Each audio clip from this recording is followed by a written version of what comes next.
Welcome to the 8th round of the Sardinia World Chess Festival. Yes, welcome, penultimate round. A lot of stuff will be decided today, and tomorrow we have round 9, which is the morning round.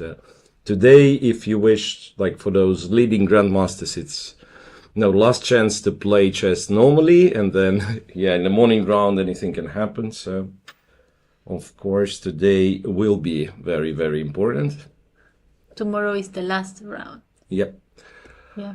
Okay, the round itself has, technically already started, but as you can see, players only arriving to the boards, like say board 1, board 2, board 3, we don't have a single move mate. I don't know why it is that everyone's late. I think maybe they have to scan the players. Sometimes that is the reason why some players are late, because they are queuing to be scanned before to enter in the play hall. Anti-cheating measures. Yeah. Right, so let's remind people at home what is the current situation before the 8th round. We have a sole leader in both Group A and Group B, so we could quickly look at the standings of Group A. Yair Parhov, leader from round 1 pretty much, so he started with 5 out of 5 and then made 2 consecutive draws on 6 points, and he's alone in front of a group of many players, up to 9 players, who are on 5.5. Again, with very, very different tournament destiny. Like let's say, you have, for example, Alan Pichot, who is placed second, who scored 4.5 and then kind of slowed down, made 2 draws. And on contrary, you have Jordan van Forest, who lost game 1 and then made 5 out of 5 to make a draw in the very last round yesterday. Yeah. So these are the standings for Open A. In Open B, we have a very famous person leading the tournament, Alexandra in the Open B. So it's her with 6.5 points, if I'm not mistaken. Yes. Yeah, we will get this. Yeah. So Alexandra Botes with 6.5, and only one player, Shashan Wang, is on 6. Then again, you have a few with 5.5, so pretty much a win is very important today for Alexandra. If she can win today, that would be, of course, a huge step forward. If Alexandra wins today, maybe the last round he plays against Wang Yanshan. So you're saying they didn't play each other? I thought they've played. They must have played already. No, they didn't. No. But then it's a very strange pairing. They are not playing today again. Yeah. So this is a bit confusing how it came about. Anyway, so that's the tournament standings. Then the pairings, if we have for round for the 8th tournament, for round 8. For round 8, let's check the pairings as well. So Parhov has the white pieces against Kirill Shevchenko, one of the higher rated players. Then Chigayev and Fedoseev, 2 former representatives of Russia, are playing each other. Chigayev having the white pieces. Van Forest against Edis Gurel, Sivuk against Pichot, and Lorenzo Lodici against Murzin. And this is all of our players on 5.5. And then on 5 you have, Sugirov, Lagarde, Darda, Mossart, and Luca Moroni. Interesting that on 5 points we had all grandmasters with white and all international masters with black, right? Okay, and then we have one more pair on 5 points, and Francesco Sonis has the black pieces. So I think the ones that are playing on top 10 boards are in contention for the first place. Even with 5 points, it's not that easy. You have to win two games in order to be tied for the first. Okay, so the games have started. We could start from board 1, where Yair Parhov is facing Kirill Shevchenko. So with a little bit of unusual move order, d4, knight f6, c4, c6. And I don't have much to say about why would you play this particular move order with black, but it's just a transposition to the Slav. I mean, usually I'm trying to kind of understand what he was trying to avoid in the main Slav, so to speak, because he started with knight f6. So what's wrong with d5? Don't know. Anyway, ended up playing the Slav, and then d4, the usual kind of the real Slav defense, if you wish, because e6 is even has the name of the semi-Slav, right? So this is something between the Slav and the Queen's Gambit, and the older theory of Slav defense was always connected with d taking c4. a4, one of the main moves, again, to stop b5. Bishop f5, knight e5. White is winning the pawn back. And now, okay, e6 used to be the main move for quite a while. Then after f3, bishop b4, e4, black would go to sacrifice a piece like that, threatening queen h4 and threatening c3. So that was one of all the theoretical lines. Knight d7 is, of course, was played. Knight d7, knight takes e4, knight b6, knight back to e5. And I think the move here is a7, a5. You have to take care of a7, a5 move. And quite interestingly, on board 2, we have the same line. The same line. The same line, and something very strange is happening on board 2. So, again, the same line, the Slav defense, bishop f5, and then a move knight h4. And what? They already drew. Wow. They already drew their game. I wanted to ask that, like, do you think they will play or no? Okay, here is your answer. Yeah, here is your answer. So I imagine for Fedoseev it's understandable because it's very hard to kind of play with black against a strong grandmaster who doesn't want to play. But from Chigaev's perspective, I'm not sure if it's the best decision. He had the white pieces he had to try in order to win the tournament. Well, anyway, so the game finished with knight h4, and then, well, one of the main moves would be e6 and just give the bishop play this position. When black goes bishop c8, I think white's chance for advantage is connected with e3 or e4, something like that. e3, e5, bishop c4, and so on. But white just returns to f3, bishop f5, and they've repeated like this. So that's a very, very quick draw, but also makes our task a little bit easier, our task of covering, the top boards. One of them is already a draw. I don't know what to say. I mean, it's very unexpected, and only 9 moves. And technically, even if you have the so-called Sofia rules, you cannot force them to play because it's a repetition. Of course. And also, I think, it's risky because there are many players with 5.5 and 5, that's what I'm so saying. They will win and have 6. So that's what I'm saying. So that's a bit of a surprising decision considering the tournament situation, right? So normally you don't criticize the players for that because you cannot force two humans to play if they don't want to play, if they feel like the draw is a good result for them. The thing, however, is that you have to take into account the tournament situation. Anyway, it's a draw after only 9 moves. And this game is out of the way for now. Let's check what else do we have. So I will be back to board 1 because I just seen that something's very, very fast is happening.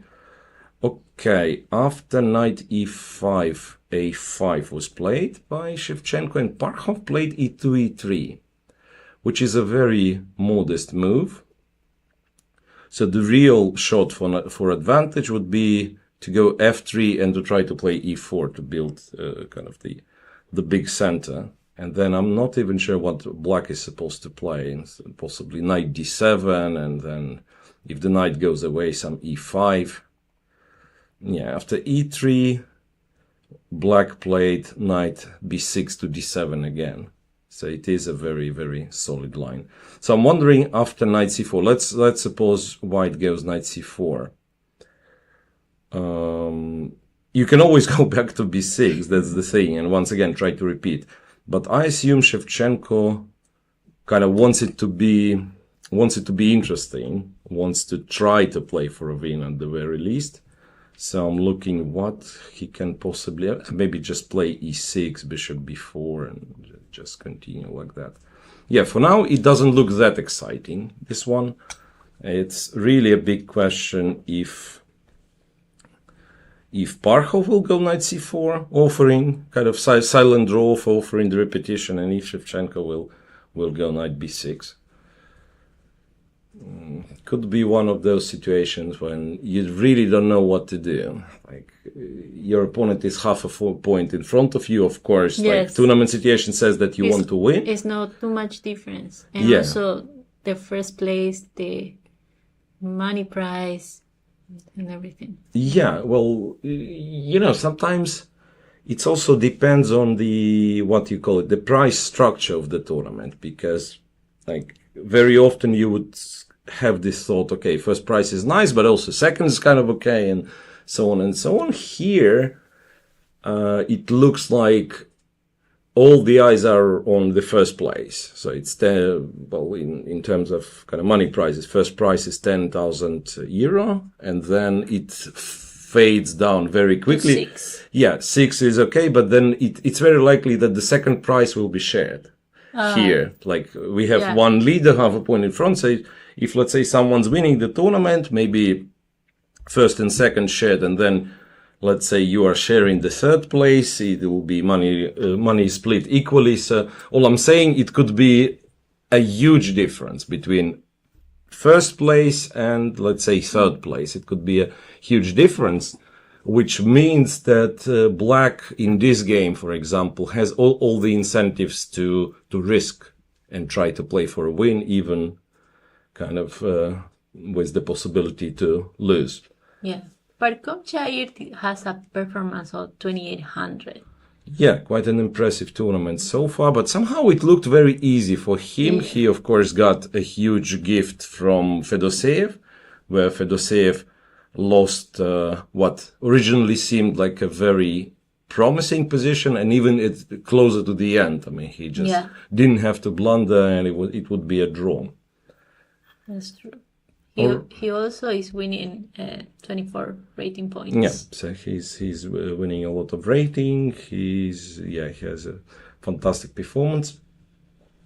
Okay, let's move on. Let's move to board 3, where Jordan van Forest is facing Edis Gurel in a very funny looking position, which normally happens from the Petrov defense. Yeah, and it was indeed. So knight f3, knight to f6, the Russian game, the Petrov defense, whatever you call it. Knight takes, g6, and then somewhat of a funny move, knight d3. And it's never been taken seriously until Magnus Carlsen played it against Fabiano Caruana in the match. And all of a sudden people realized, okay, that actually makes sense. Yeah, to be playing a match. Knight e4, queen e2, queen e7, and knight f4. And this is the whole point. So white wants to put the knight on d5. And somehow an endgame after knight f6, d4, if I'm not mistaken, is considered to be more pleasant for white. Like the knight is more active. Somehow this is considered to be more pleasant for white. Black's reply, knight c6, is the most principal. After knight d5, black was planning to go knight d4, otherwise it's just bad. Knight e7, knight e2. It's a kind of a funny way to exchange the pieces. Knight back to d5, and now looks like white is superior because he attacks c7 and the knight. Knight goes back, and now case of knight c7, king d8, knight a8, black does the same, knight c2, and also the f2 pawn is hanging. Like if you go king d1, knight a1, also f2 is hanging now. So white has to play knight to a3, defending c7, and now black can go knight e6 or king d8. Usually equal, this kind of stuff. I mean, you have to be... Interesting line. Yes. Yeah, it's a funny line, but, you know, apart from like original moves, there is not too much pressure on black, so he just has to be a couple of moves more. He has to find a couple of moves more precise, and it'll be fine. So I'm guessing knight e6, for instance. I'm not sure what the move is. c3, c6, knight e3, d5. Even this knight is hanging, so maybe knight c2 first, then d4. I mean, it will be d3, d4 will be something very symmetrical. And I'm not sure if Jordan really has something prepared in this one. It's again, like speaking of opening preparation, now white experiences some sort of a crisis against the Petrov, because for a very long time, this line was very popular, knight c3, knight c3, dc3, and then connected with bishop e3, queen d2, castle long. But then, I think once again, thanks to Caruana's efforts in the match against Magnus, like everyone figured out what exactly to play with black, so now black does very well in this line. And people started to look at like various systems. One of the funny and quite popular options would be to go d3, knight back to f6, d4, where after d6, d5, you actually have the exchange French on the board. It's no longer the Petrov, it's if this happen, d4, d5, take on d5, go knight f3. So white is trying to prove that some advantage in the exchange French. Funny. Okay, black meanwhile played knight e6, obviously protecting the c7 pawn, and we'll see if One Forest has some sort of an idea here. You can go here maybe,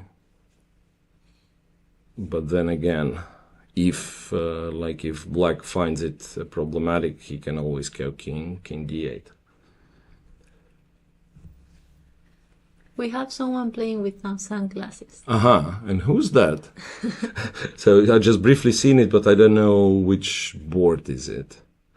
If we can find out who's playing in the sunglasses, maybe like, I mean, shouldn't it be banned, like having the sunglasses on? Yeah. I don't know, really.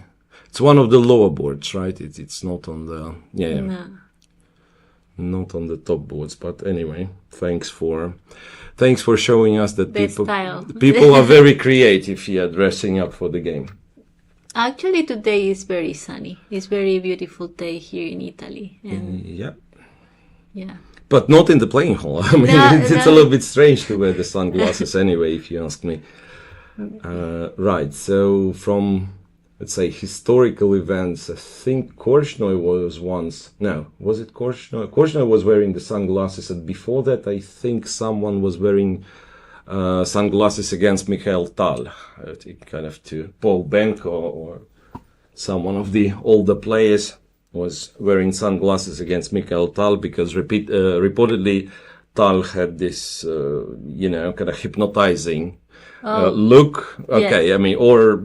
Maybe he was just a very good chess player, and then after losing a few games, you would think, okay, he's hypnotizing me. Anyway, so people tried to wear sunglasses, but with no effect. The game still finished with Tal winning. Okay, let's move on. Let's move to board 4 and to see the game between Vitaly Sivuk and Alan Pichot. Yeah. So here, the queen's gambit with d takes c4, something that Pichot has already done. And white plays the modest line, e2, e3. e4 is, of course, the main move. e3 is possible, but in this case, black can, equalize or transpose into something very equalish in a reasonably easy way. So a6, now bishop c4 would be answered with b5, c5, b5, bishop b7, c5, so queen's gambit accepted, wipes. And if white goes a4, then you can do b6, take on bishop, play bishop b7, play bishop b4. So a lot of control over e4 square. Black just castles, goes c5, and should have no problem. Queen e2, castles short, rook to d1. Okay, I guess knight to d7 is what Pichot's going to play. What's interesting, Sivuk has spent 15 minutes already, so it must have been that Black's opening line was a bit of a surprise to him. And Pichot didn't spend any minute. Yeah, he didn't spend any time. He now quite quickly plays queen to e7. Wait a second, is queen e7 any good? Is queen e7 any good? Because sometimes there are ideas like e4.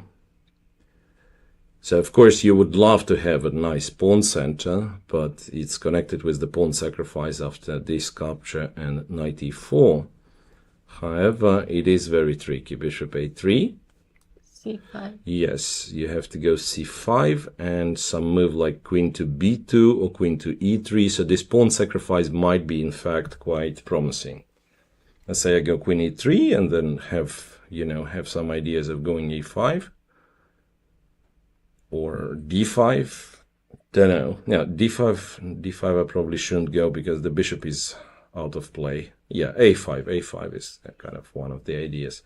Anyway, well, I'm saying that white should be kind of looking for this kind of play with e3, e4. Otherwise, it's hard to suggest how to develop initiative. I mean, your other moves are what? Bishop d2 is... doesn't look any good. Knight e5 is possible, but you probably help black to exchange some pieces to develop. So e4 could be a try. So far not played yet.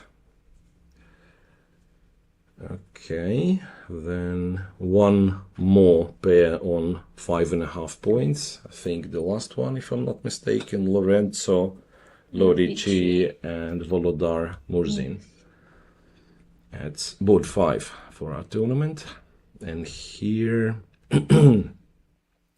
we have the Sicilian with e6, d4, knight c6 and c4. So white is trying to build some sort of a Marozi. Knight c3 at bishop b4. And what was trying to recall? There was some like line connected with f3 maybe, or it's probably not here. So white takes c6, bishop bc6, bishop d3, e5, castles. So that's a hole in white's position on d4, but black pieces are far away, right? I mean, so if the knight is on e6 getting to d4, all of a sudden black is better. Like that. I imagine knight a4 and then c5 is something white will be looking for. And d5 for black pieces? Yes, for the moment it's white to move. Yeah, like if I go knight a4, you're right. Yeah, d5 is probably the move black has to play. So I'm wondering if to start with bishop e3, because now an immediate d5 is not great, right? White can take on d5 and black cannot recapture the pawn because bishop h7. And then queen takes d5. So you can play d5 and after c takes, you take on c3 maybe, and take here. And this is playable, but still might be better for white. I don't know, queen d5, knight d5, yeah, maybe knight d5. So black has better pawn structure and everything, but white somehow is dynamically quite fast. Yeah, pair of bishops, and also like the fact that black is somewhat undeveloped. Still the bishop is here, and there are some tactical ideas with this pin, rook d1 and this pin, so maybe not the most accurate. But for now I'm not sure how how white is supposed to play, because after bishop e3, d5 is not forced. You can take this guy and go d6. Yeah. And maybe even play c5, strangely. I'd say white does something, some queen c2, I don't know, it's a stupid move, but just to illustrate. You go c5, and it looks like, that's a nice square, that's a backward pawn, but backward pawn will be not so hard to defend. And white doesn't have a piece to put on d5. So you need the knight, let's say, if you have a knight on b1, which goes b1, d2, e3, d5, then eventually you take advantage of the square on d5. And the bishop is not... Yeah, bishop on d3 is stupid, right? And also, yes, the d3. The bishop on d3 is stupid. Also, this one is like restricted after c5. Because if white manages to play c5 and maybe exchange these pawns, then the dark square bishop is also quite active. So even though it's a Sicilian, it's a very, positional system. Not very sharp from the start. Maybe later on develops into something sharper.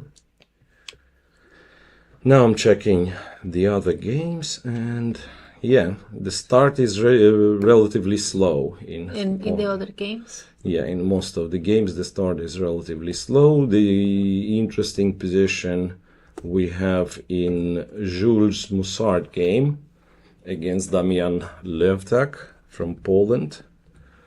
That's on board, what board it is? Board 9, right? Board 9, yes. Board 9. The French defense. Knight e7 takes on c3, b6, and this is known to be kind of a slower positional line, so the main move being c5, of course. b6, black is trying to do clever stuff, exchanging the light square bishop first. So b6, queen g4, and black decides it's too dangerous to castle, so he goes king f8, knight h3, bishop a6, exchanging the bishop. Bishop takes, knight takes a4. So a4 has two purposes, to go a5, of course, and to liberate the a3 square for the bishop. And black reasonably quickly played knight b8.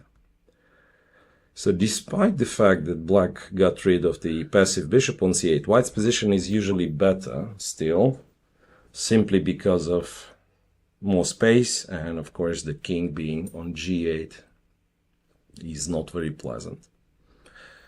So, yeah, I also like the diagonal. Yeah, bishop a3. Yeah. Yes. Yeah, bishop a3. I mean, usually what they do, I think they might actually play c5 immediately. Because like taking here means that your pawns are all weak, right? Even if white wins the pawn this way. So takes and knight c6. Even computer recommends something like that. Right, so bishop a3 is of course one of the moves, but quite possibly you just castle or start with knight f4 maybe. Knight f4, castle, and then who knows, maybe even c4 one day. Anyway, this is something that promises to be interesting. And yeah, so I'm scrolling lower and to lower boards. So far, nothing that catches my eye, and I believe at some point I will scroll all the way down to the B tournament. Ah, yeah. Streamer boards. Streamers boards. Yeah. So again, for what? For the streamer boards, I'm suggesting we check Alexandra Botes first. Alexandra Botes plays against Carlo Molinari with white. And again, we have this PGN glitch, which I hope isn't the actual prediction. Oh, no. It says Alexandra lost. we had this couple of times. I don't think it means anything other than that there is a glitch in the PGN. Yes, we will ask the arbiters to fix this. Yeah.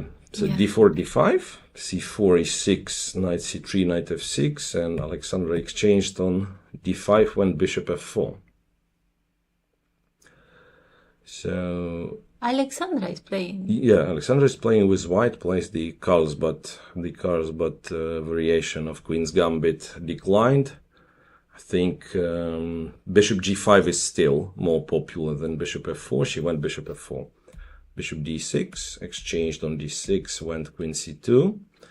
And this is also quite a usual move to start with queen c2 to stop bishop f5 immediately. Castles, then e3, a6, bishop d3, c5, d takes c5. This is the live position. Yeah, dc5, queen c5 just played. Now either knight f3 or knight e2, both are possible to kind of go to d4 square. Maybe knight f3 is more natural and should be preferred. So something like this is usually more pleasant for white, especially if you can stop d4. Let's say you cast knight f3, knight c6, and maybe black wants d4. So the question is, do you have any hope for an advantage here? The answer is I don't know. No, not knight e4. Maybe takes here, takes exchanging here. More pieces. Exchange everything, go rook d1, threaten bishop h7, if the queen b6. Well, honestly looks very drawish. Very drawish. Still somewhat more pleasant for white, but maybe after knight f3, knight c6, maybe this is what you can try. Knight e2 to stop d4. And if exchange happens, you are happy. Looks like you are blundering the tactic with knight b4, because queen c5 would lose to knight d3. But after knight b4, you actually have queen d2. Ah, yes. Right? Yeah. You have queen d2, and if this happens, now wait a second. Queen d2, knight e4, and this is something not very pleasant. No, so knight e2 is not a move. Then very likely you have to allow d4, like go knight f3 and after knight c6. And rook d1? Yeah, rook d1 is a possibility, but the longer we delay the castle, the more risk we take. Also bishop g4 pins the knight. So I even thought of, who knows, maybe like castling long, because sometimes the king is fine on b1, but here knight b4 is very annoying. Yeah. Attacking the bishop and the queen, and also, you cannot go here because knight a2. No, I think we have to try to be as natural as possible here. So knight f3, and after knight c6, okay, castle is castle. Whoa. What? Castle long with castle? The knight, castle along with the knight still on g1. That's a bit of a surprise. Okay, knight c6. Knight and c6 and 3. Okay. Knight c6. White has a funny tactic. Knight takes d5. So now if queen takes, it's bishop h7 and rook takes d5. If black captures c2 first, we take with the bishop and we defend the knight. Okay, that makes sense. The line goes on, like you take knight b4, but white has rook d4, and this is important. So if you take a2, then the knight is trapped. Yeah, the knight is trapped. Well, okay, it's a clever move then, but it stops knight c6, but it stops it for one move only, maybe. So if black plays rook d8. It also is not very simple for black, maybe to see the tactic. So you mean maybe he falls for the trap? Yeah, yes. Well, who knows? Who knows? But I'm also not sure if Alexandra sees it herself. Like, she played castle reasonably quickly, but I'm not sure if it's all prepared or just over the board inspiration.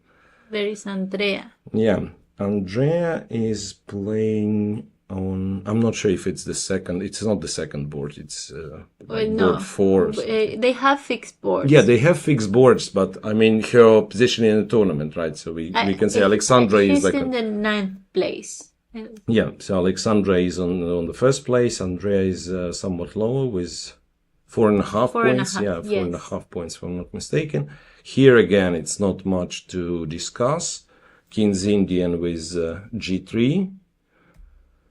Played by her opponent, so Andrea plays the King's Indian, E5, E4, and Rook E8. One of the possible moves here.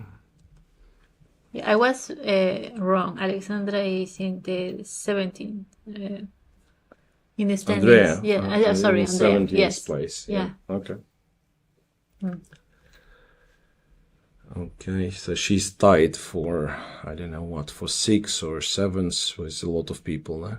No, they're at 5, and then she's on 4.5. So she's tied for like lower places, yeah. Okay, but so far nothing to discuss, just the King's Indian, and her position is fine. Later on we will see what's gonna happen.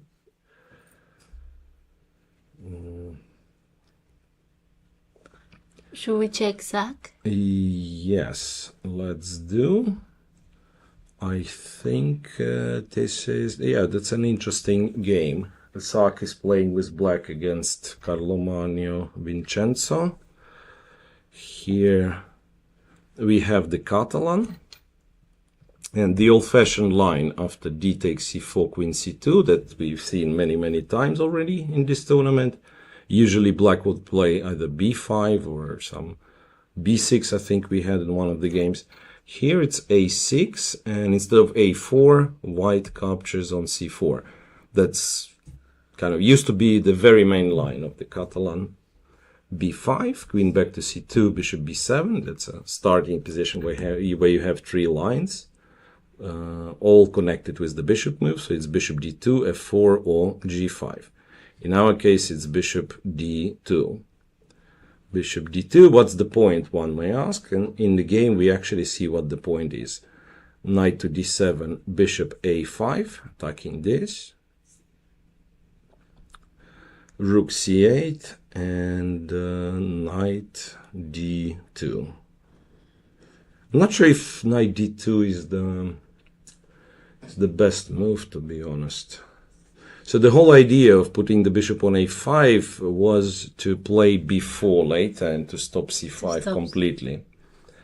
Knight d2, knight b8. Now black is preparing to put the knight on c6. But maybe what we do is actually knight b3 now.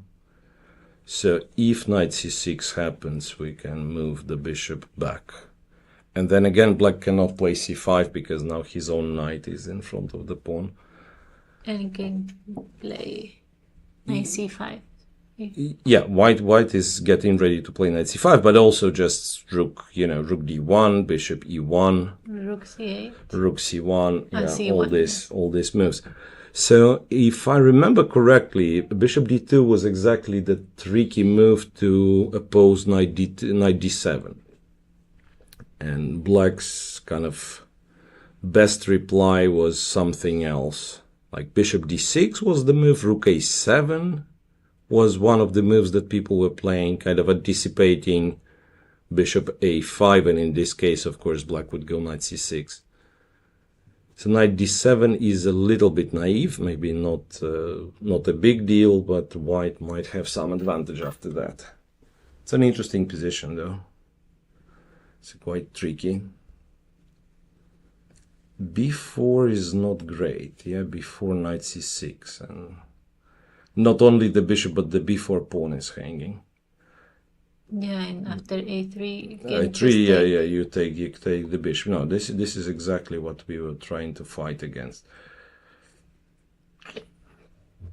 If this position happens, I would rather go knight b3, I guess, and sacrifice the pawn. But still, black is very solid.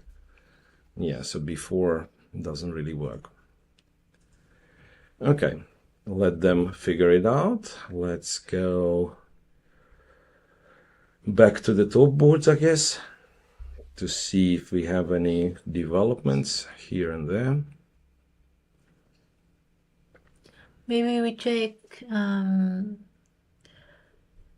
Luca Moroni or... Yeah, these games. Yeah, let's do. Sugiro is playing against Erdogmush. Luca is... Yeah, where is Luca? I think I've seen... The 10th board. Lower board 10. Yes, in this group of players with what? With 4.5 as well. Maxime Lagarde, Daniel Darda, all these guys on 4.5. No, they have 5. Or 5. Yes. Yeah, 5.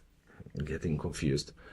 Okay, so game of Luca against player from Kazakhstan, Ramazan Jalmakhanov. So started as what you call it, the ready opening or delayed Catalan c4 castle, and then d4 would mean the usual Catalan here, right? And instead white played d3. I don't think it's any good. c5, knight e5, very strange opening. Knight d7, knight d7, bishop d7, and white went e4.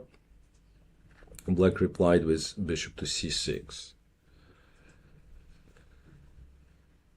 Very strange setup.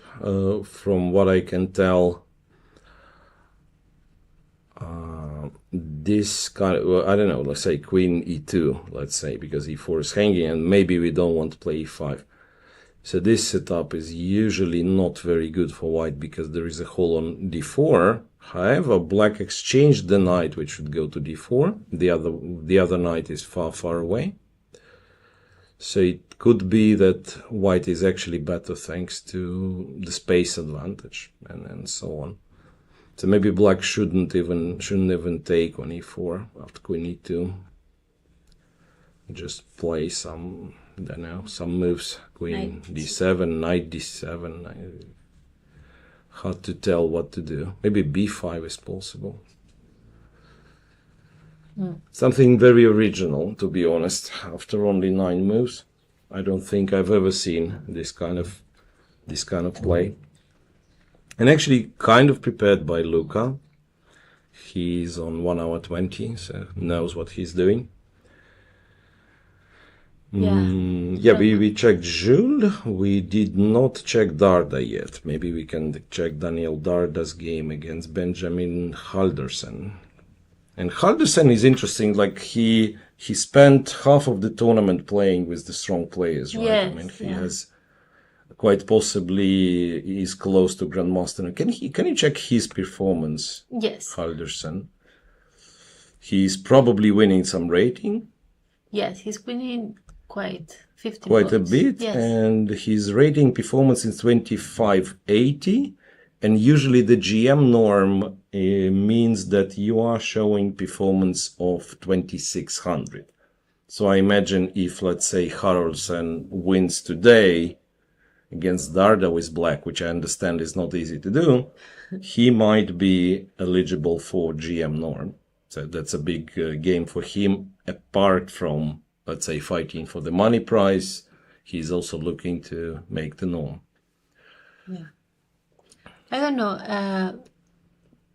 the Norwegian players, like how many grandmasters they are in Norway. Yes. One. His name is Magnus Carlsen. No. It used to be the case. Okay, the first Norwegian grandmaster. Okay, maybe not the first, but the first kind of top 50 player from Norway was Magnus. One of the Magnus's trainers, Simen Agdestein, and he's. The curious thing about Agdestein is that he was also a professional football player. That's the only example. He was playing for, I think, if I'm not mistaken, he scored goals for national team in football. Okay, he definitely was playing in a top league in Norway, one of the clubs. So he was active chess player and a football player at the same time. So that maybe explains why Magnus is also very sporty. Yeah, so he likes any kind of physical activities. And then after Magnus, there have been a wave of Norwegian grandmasters, but somehow, Tari perhaps can be considered professional, right? Jon Ludwig Hammer has stopped playing competitively. Don't remember. I had quite a few kind of friends/students of older generation, but it seems that they've quit. At least they quit competitive play. Yeah, I'm asking because the Olympiad is close, and maybe Halderson has a chance to play. That's why I'm asking. Yeah, well, it really depends on if Magnus is playing or not, right? I mean, so that can be different team with and without Magnus, and for this we wouldn't know. Okay, so the opening here in this game was English with second move g3, which is kind of a interesting moves order. It's opted to avoid one of the lines here, like you would go bishop g2, and in case d5 happens, I think no, but then knight f3, knight c6, so you're kind of playing without knight c3. So the most common English opening, of course, would be with knight c3 first, and then g3, bishop g2. But after knight c3, you allow various kinds of bishop b4 lines. Bishop b4 on move 2, or say knight c6, g3, knight f6, bishop g2, bishop b4, like anything of those. Yeah, but second g3 also has its drawback, that after c6, black is playing the Alapin Sicilian with colors reversed, right? e4, c5, c3. g2, g3 is kind of an extra tempo for white, but it's not easy to prove that it's very useful. So, and again, as in Alapin, the moves are either knight f3, the one that played in our game, or d4. So knight f3, e4, knight d4, and it was very, very topical, very topical line back in the day. d4, d5, c takes, queen takes. Now the knight has to move. Knight f6, knight c3, queen e5. Knight a6, bishop e7, knight e1, and knight e1 is something original, to be honest. Yeah, because it looks like the knight of e1 doesn't have jumps, but maybe just prepare this. Yeah, he's preparing f3 or d3. Yeah, so it's just that usually they would put the knight on e3, but then like here, for instance, knight e3 would be like the move. Okay, knight e1, bishop f5, f3. Queen to e6, and white went d4. So now if d3 happens, I think white all of a sudden is much better, simply going e4. And the bishop has to either leave on g6 where it's passive, or go to h3 and get traded on g2. And somehow white's setup is very harmonious. Knight goes to f4, queen c2 or e2. Yes, in this case, white is getting a better position. And in order to actually fight for equality, or maybe more than equality, black has to take on f3, knight f3, and then play this kind of position. I'm not sure if it's castle short or some other move. I think castle short's good. Well, so what happens in this case, white has two central pawns, but e4 is not that easy to achieve, and therefore when black plays rook d8, rook e8, there will be some pressure on the center. Well, Benjamin Halderson decided to castle immediately, which might be as well a clever thing to do, but it's sort of similar. So fe4, knight e4, and I guess knight d3 to go here. Again, something very similar. It's not that easy for black to keep the blockade on e4. Yeah, an interesting position again, quite promising. Yeah. Okay, we have some stuff which is relatively boring, like some Very, very traditional openings. Some development for Sivuk and Pichot, but again, okay, I can briefly show, but not much has changed. After queen e7, white went knight e5, not going for this pawn sacrifice. Pichot replied with c5, knight a2, and bishop a5. So bishop is relatively safe here on a5, and white's bishop on d2 is still undeveloped. So I'm not sure. I mean, maybe this is what you do, b3 and some bishop a3 ideas.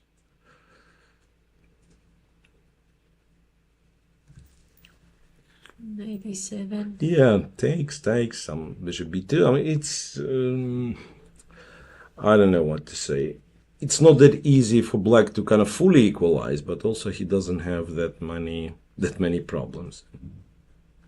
It's a silly position because c5 and d4 eventually will be exchanged, and then you have the symmetrical pawn structure, like 4 pawns each on the king side, 2 pawns each on the queen side, very often like just exchanges and a draw. But as long as these pawns are here, there is always tension. So it could be one of these games that we've seen, like they spend all the time for 20 moves, and then after 10 more moves, it's a draw. Like very Let's often. change everything. Yeah, very often it would be Rook something like that, some rook endgame or something, yeah. b3 played, yeah, b3 played.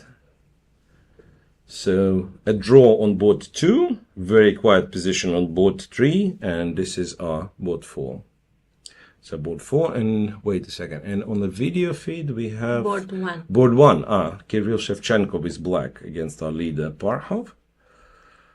So after e3, knight to d7, bishop d3 was played. Bishop takes, knight takes, e6, e4. White actually is getting more pleasant position, I want to say.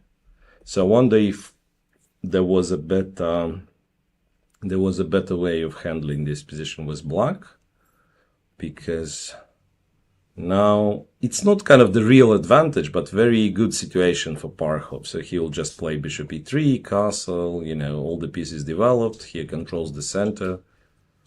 The best you can hope for when you kind of, you know, you would like to play, but also you're fine with the draw, right? Because you're leading the tournament. So the most important thing here is not to lose. Yeah, for him especially, right? Yeah. Like for some, as we were discussing, like for someone who is for half a point behind, it could be that the win is so attractive that like draw or a loss is not a big of a doesn't make much of a difference, right? A price. Maybe. Yeah, doesn't make much of a difference. For Parhov, of course, like win almost means that he won a tournament, but a draw is also very, very nice result. Yeah, I don't even know what to check. There are some like funny positions I can see, but mostly on lower boards, and I don't see any crazy Sicilians today. So I'm wondering if we can. There is also female prizes. I think the first 3, if I'm not wrong. Mm-hmm. So it's important to know maybe who is the best right now. Yeah, but if we can check, because I don't think we have any female players on the top boards. So. No. Well, right now, the best female is Agraval Pantika from India, International Master. And she is 4. With 4 points, sorry. Mm-hmm. Yeah.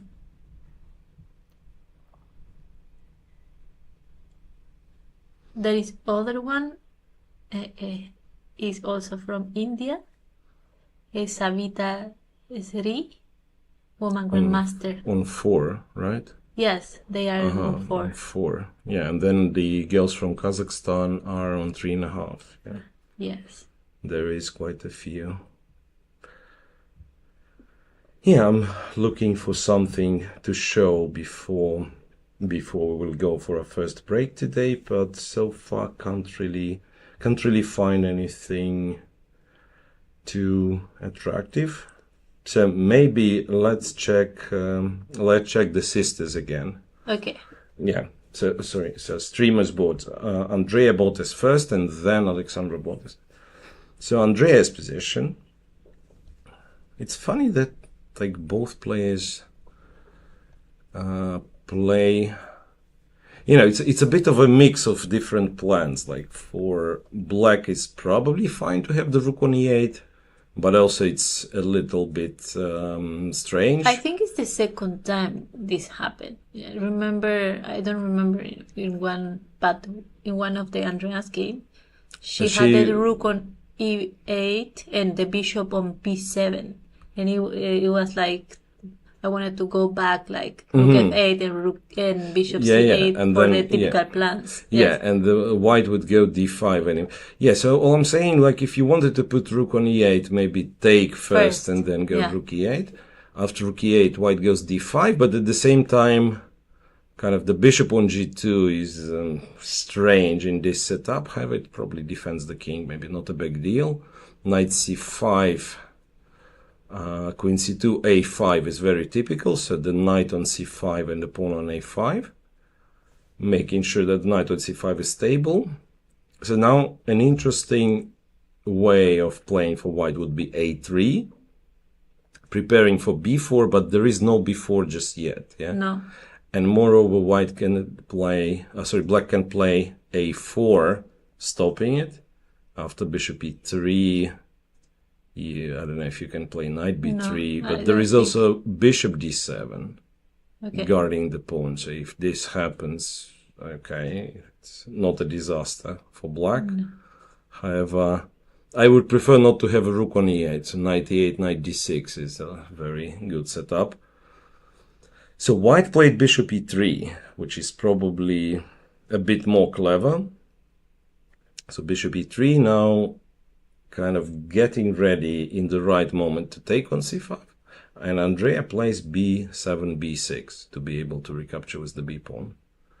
So the plan for white... wait a second. Now I can play a3, I think.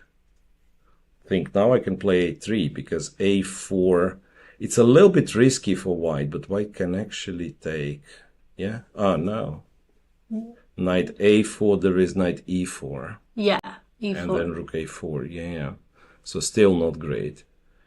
Because what I want, of course, is to go a3 and let's pretend black cannot play a4 and play something else. And then b4 takes, and this knight has to go to either b7 or a6, and it's very seriously misplaced there. So this is the current conflict on the board, right? If white can chase this knight away, white's usually better. It looks like white doesn't care about chasing this knight. Play the h3, which is understandable to stop knight g4 tricks, but for now the knight is quite stable. Yeah, it's slow. Yeah, h3 is a little bit too slow. Sometimes you would have these tricks, knight e4, in exchange everything, go bishop f5. But in this position, yeah, of course, there is queen h4. Sometimes it would be trapping the white queen. Here there is queen h4. I'm not sure what black is supposed to do. Maybe seriously, maybe just play rook f8, because with this structure... And also h3, it's not... Yeah. Bishop d7 could be the move. Anyway, it seems to be that we are here for a long game. And then let's check Alexandra. Alexandra Boris against Carlo Molinari. Alexandra's opponent did not blunder. No. She went knight g2 e2, knight c6, king b1, knight b4, queen d2. Interestingly, knight g4 would be quite serious challenge for white, because this is hanging. It's not easy to defend. Black instead went knight e4, So here what you can do is you take with the bishop, you go a3, attacking the knight, and then the trick is that after knight d3 you can actually take here. And I think this is what is happening. Depends if she finds a3 or not. So queen c4, for instance, queen d3, and it's only one check. You run away, you'll block with the knight. Yes. The knight can go to king can go to e1. Run away. And and if black has to return to, let's say, c6, you can consider taking the pawn. That's of course an option, but also you can just try to play on the dark squares like knight d4, and if this exchange happens, you take with the queen, you take with the rook. And if black doesn't have the knight to go to d3, then this weakness doesn't matter. Now white is better. Yeah, white is slightly better in this situation, in this scenario. So I'm wondering what else black can do. And after a3, there could be moves like a5 because sacrificing. The king is stuck here. Some crazy lines, like computers immediately give some crazy line. Queen to d4, black goes bishop a2, knight a2, check here, takes this knight, and white takes this knight twice, and black takes f2, and white takes e4, and it goes on, and probably an equal position. Which is, I think, having an equal position would be good for Alexandra. So she's as we discussed, she's happy. Should be happy with a draw, I guess, on average. Yeah. Could see what her closest rival is doing, Shanshan. I'm confused why she's not playing against the closest rival. Yeah, yes. That's a big question. I have no idea why. It could be how many players the B tournament have. Maybe some no, it's enough. Yeah, sometimes when it's a Swiss system and it's only like 20 players, 30 players, sometimes even though one pair seems to be very logical, but kind of other players you cannot pair them. Yeah, it's kind of the whole pairing doesn't add up. But here it's just really surprising why it is the way it is. Sometimes they repeat the color. Yeah, sometimes they repeat the color, which is also understandable. But even the color would match. So Alexandra is playing white and her closest rival is playing black. So once again, they could play against each other. So it's a little bit confusing, honestly. It's a little bit confusing. Right, so far, normal positions, like reasonable positions for both sisters, and no results other than a draw for Fedoseev, right? No results other than a draw for Fedoseev. No, I'm checking the top boards. Everything is in progress. Well, some games are a little bit sharper than the others, but no big deal. Okay, I think this will be it, right? So first tower is out of the way, the opening is played, the middle game usually requires them to think for a long time. So that's why we'll take a little break. We'll come back shortly. When the players make some moves. Yeah. So, stay tuned. We'll be back after some 10 minutes. Yep.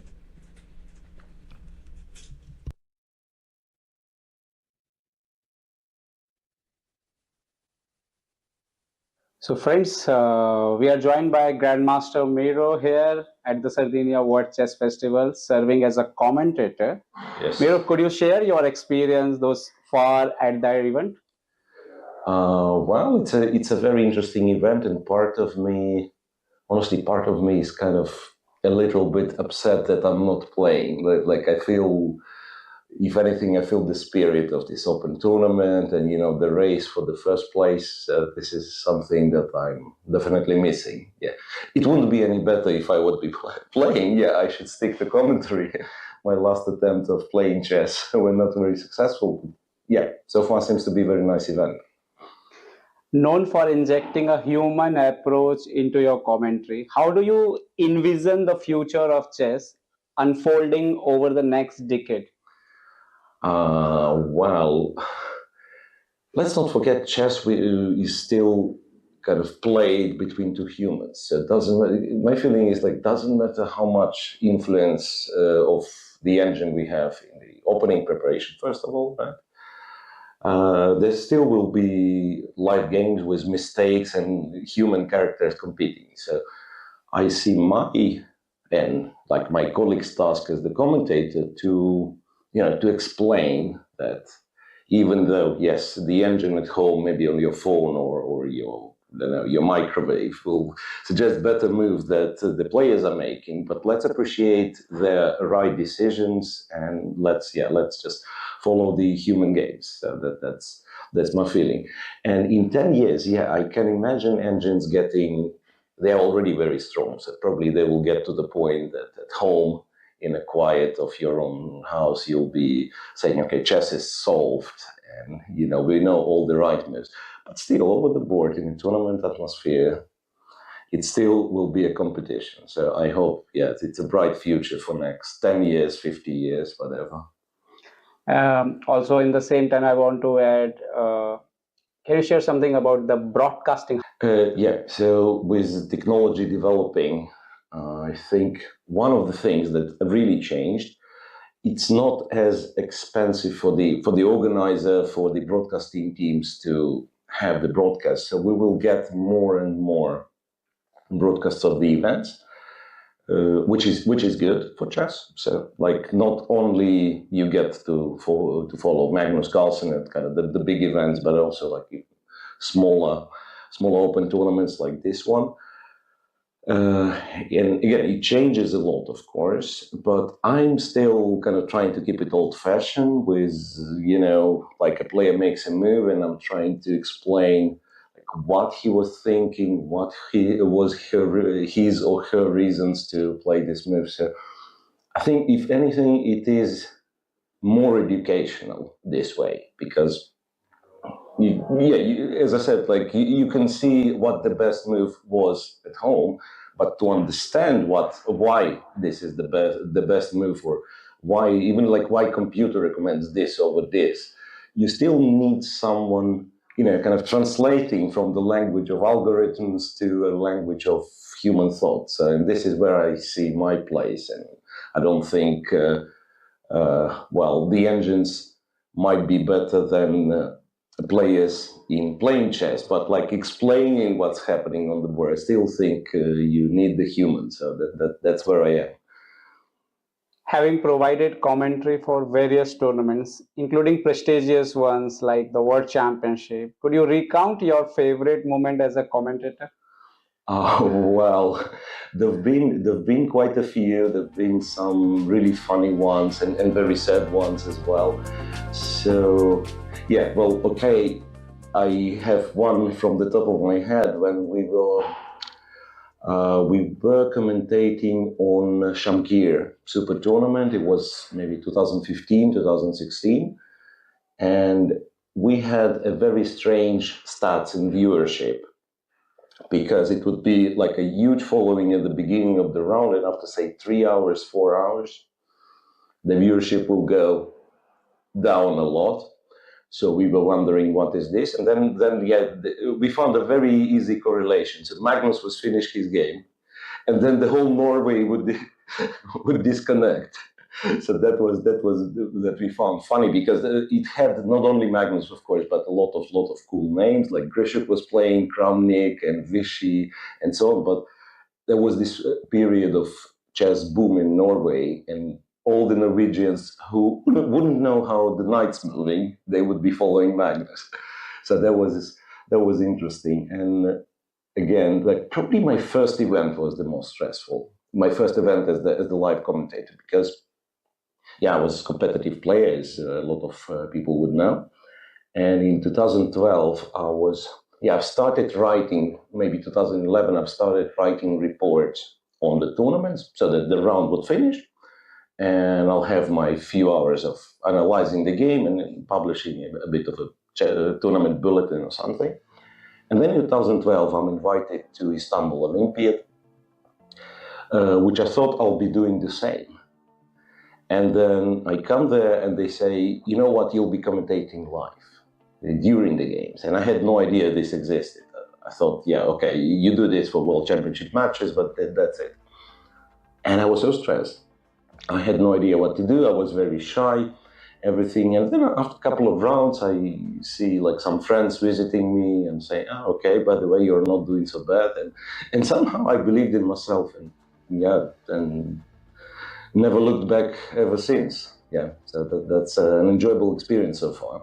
And even if sometimes I go into a bit of quiet and kind of take a break for sometimes half a year, still I always enjoy like coming back, looking at good quality chess games and speculate what could happen if, let's say, knight f3 instead of knight c3. So that's favorite thing to do. Do you have any other memorable incident like your commentary career when you become clueless what to say or means how to control your emotions or something? Anything? Yeah, well, even like very recent example from a couple of weeks ago, the candidates we all know, the one the Gukesh won, and then you had this game of Fabiano against Nepo in the last round, and I was in St. Louis in the U.S. studio. Obviously, the guys are biased for American players. That's okay. And when Fabi didn't win, the whole studio was kind of quiet. And after the broadcast, me, Yasser Sereban, and Nazi Pakids, we felt like, it's almost like we didn't win this game. So this feeling that every chess player has, like the emptiness after the game that you should have won and then you misplayed it.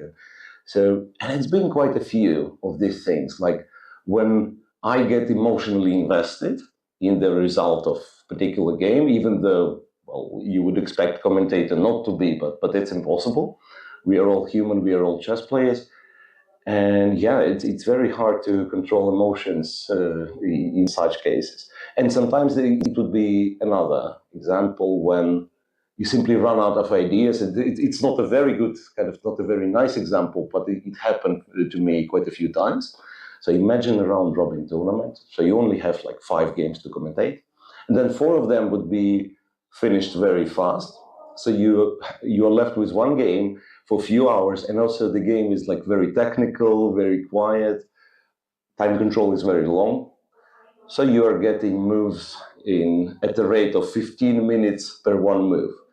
And then you definitely run out of subjects to talk. So it'll be like all the weirdest ideas.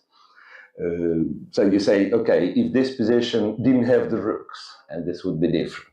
And if the knight would move like an elephant, this would be a different story. So you really need some subjects to talk. And this is also, I would not remember the particular cases, but that's very common. Like when you have 1 game left and it's not very entertaining. So I only wonder how the guys who commentate on World Championship, when you have 1 game from the start, how they surviving for like 5 hours, 6 hours.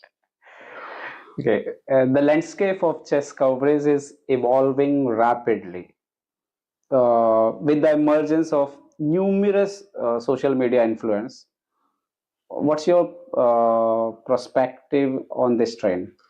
That's a good question. So I think when we've realized that there is a lot of, say, chess streamers, a lot of social media influencers who are dipping their toes in this chess coverage and so on. So first reaction of professionals is, of course, okay, these guys, they don't know what they're doing.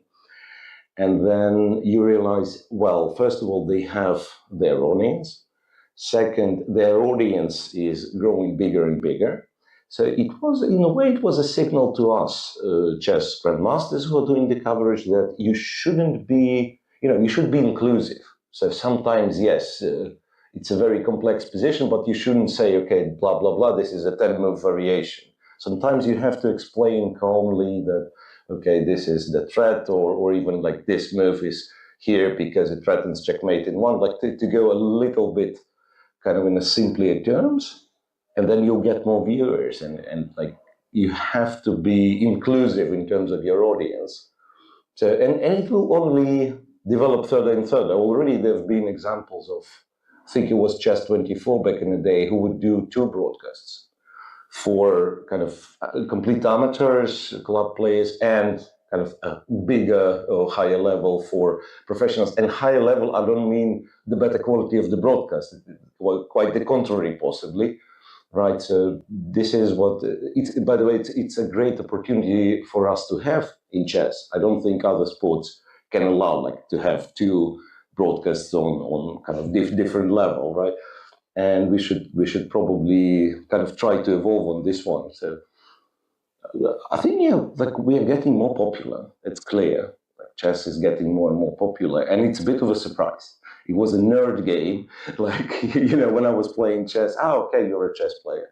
So now it's getting much more popular, and can't be happier with this one. So it's a good thing that we have a lot of broadcasts. Okay, in your opinion, what measures still could be taken to enhance the appeal and popularity of the watching chess? Yeah, well, I had some like purely technical ideas which are possible to kind of to realize, to bring to life. And one of them, it's interesting, this, is ASMR components, that you can get the sound of the pieces.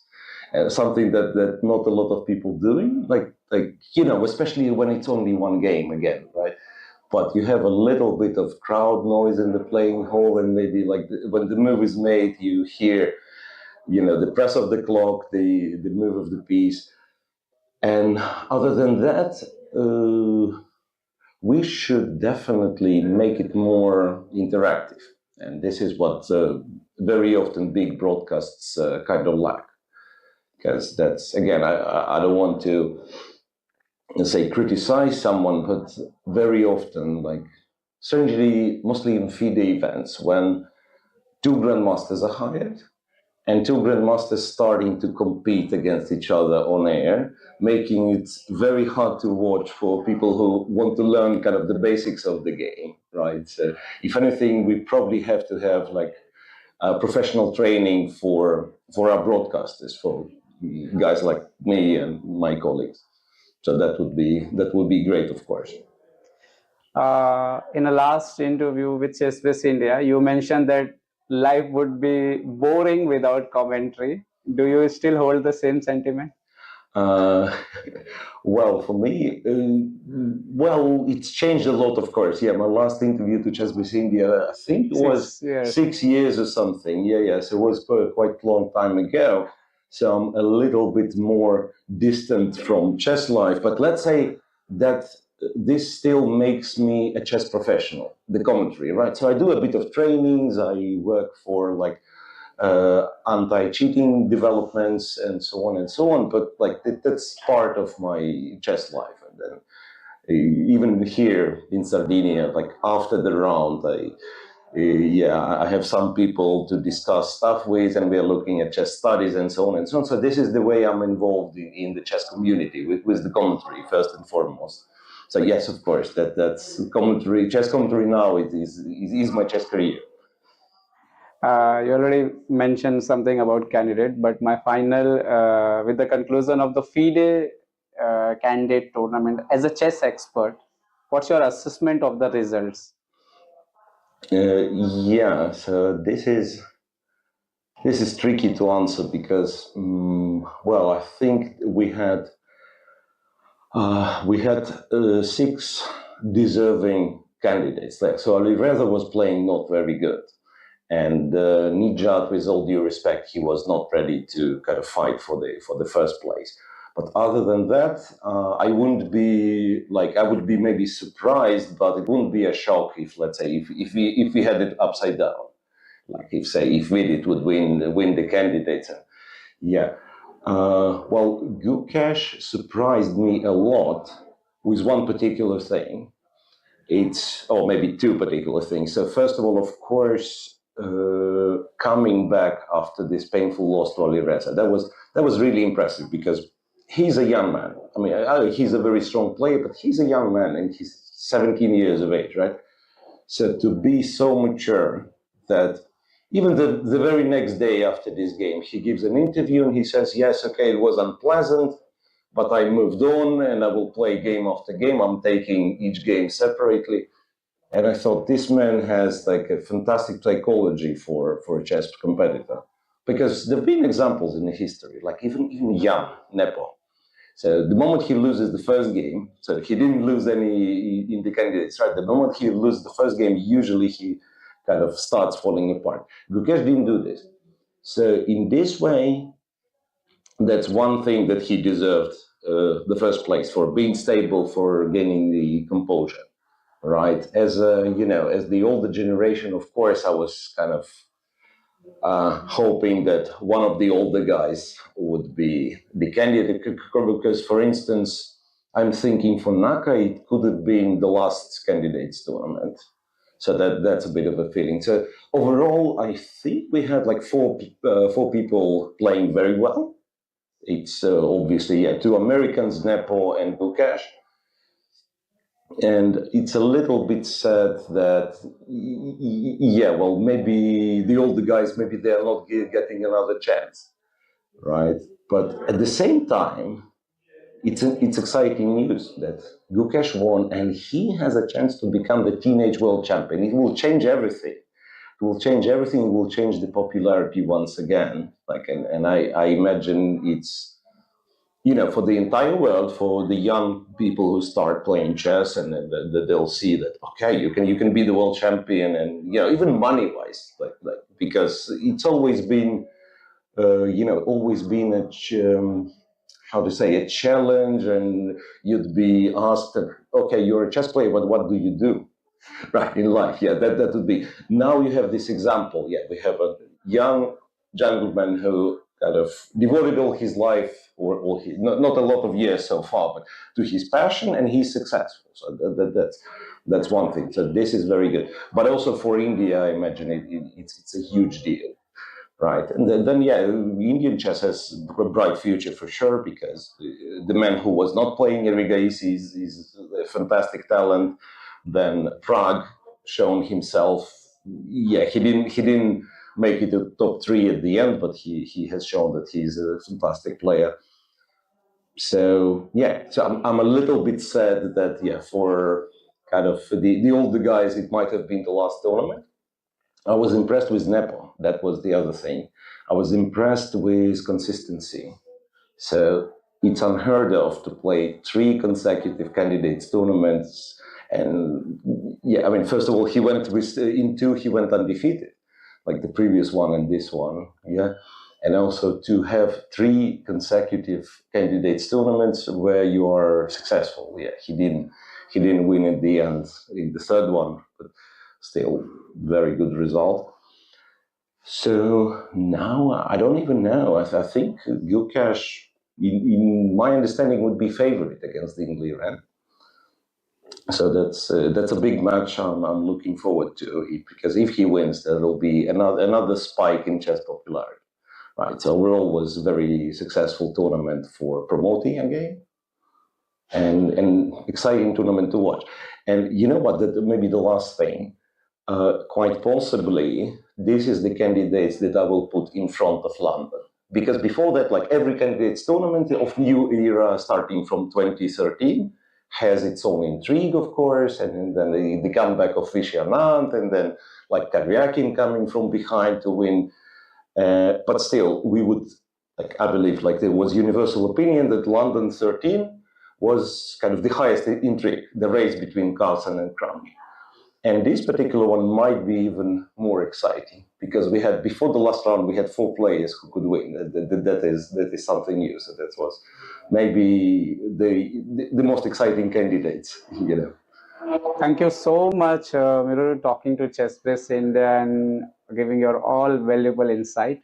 And I think the viewers will also want to know about your viewers and so many things. So thank you so much, and we wish you good luck for all your future events. Yeah, thanks very much, and good luck to Chessbase India viewers and content creators. Yeah, thank you very much, guys. Always a pleasure.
Welcome back to the 8th.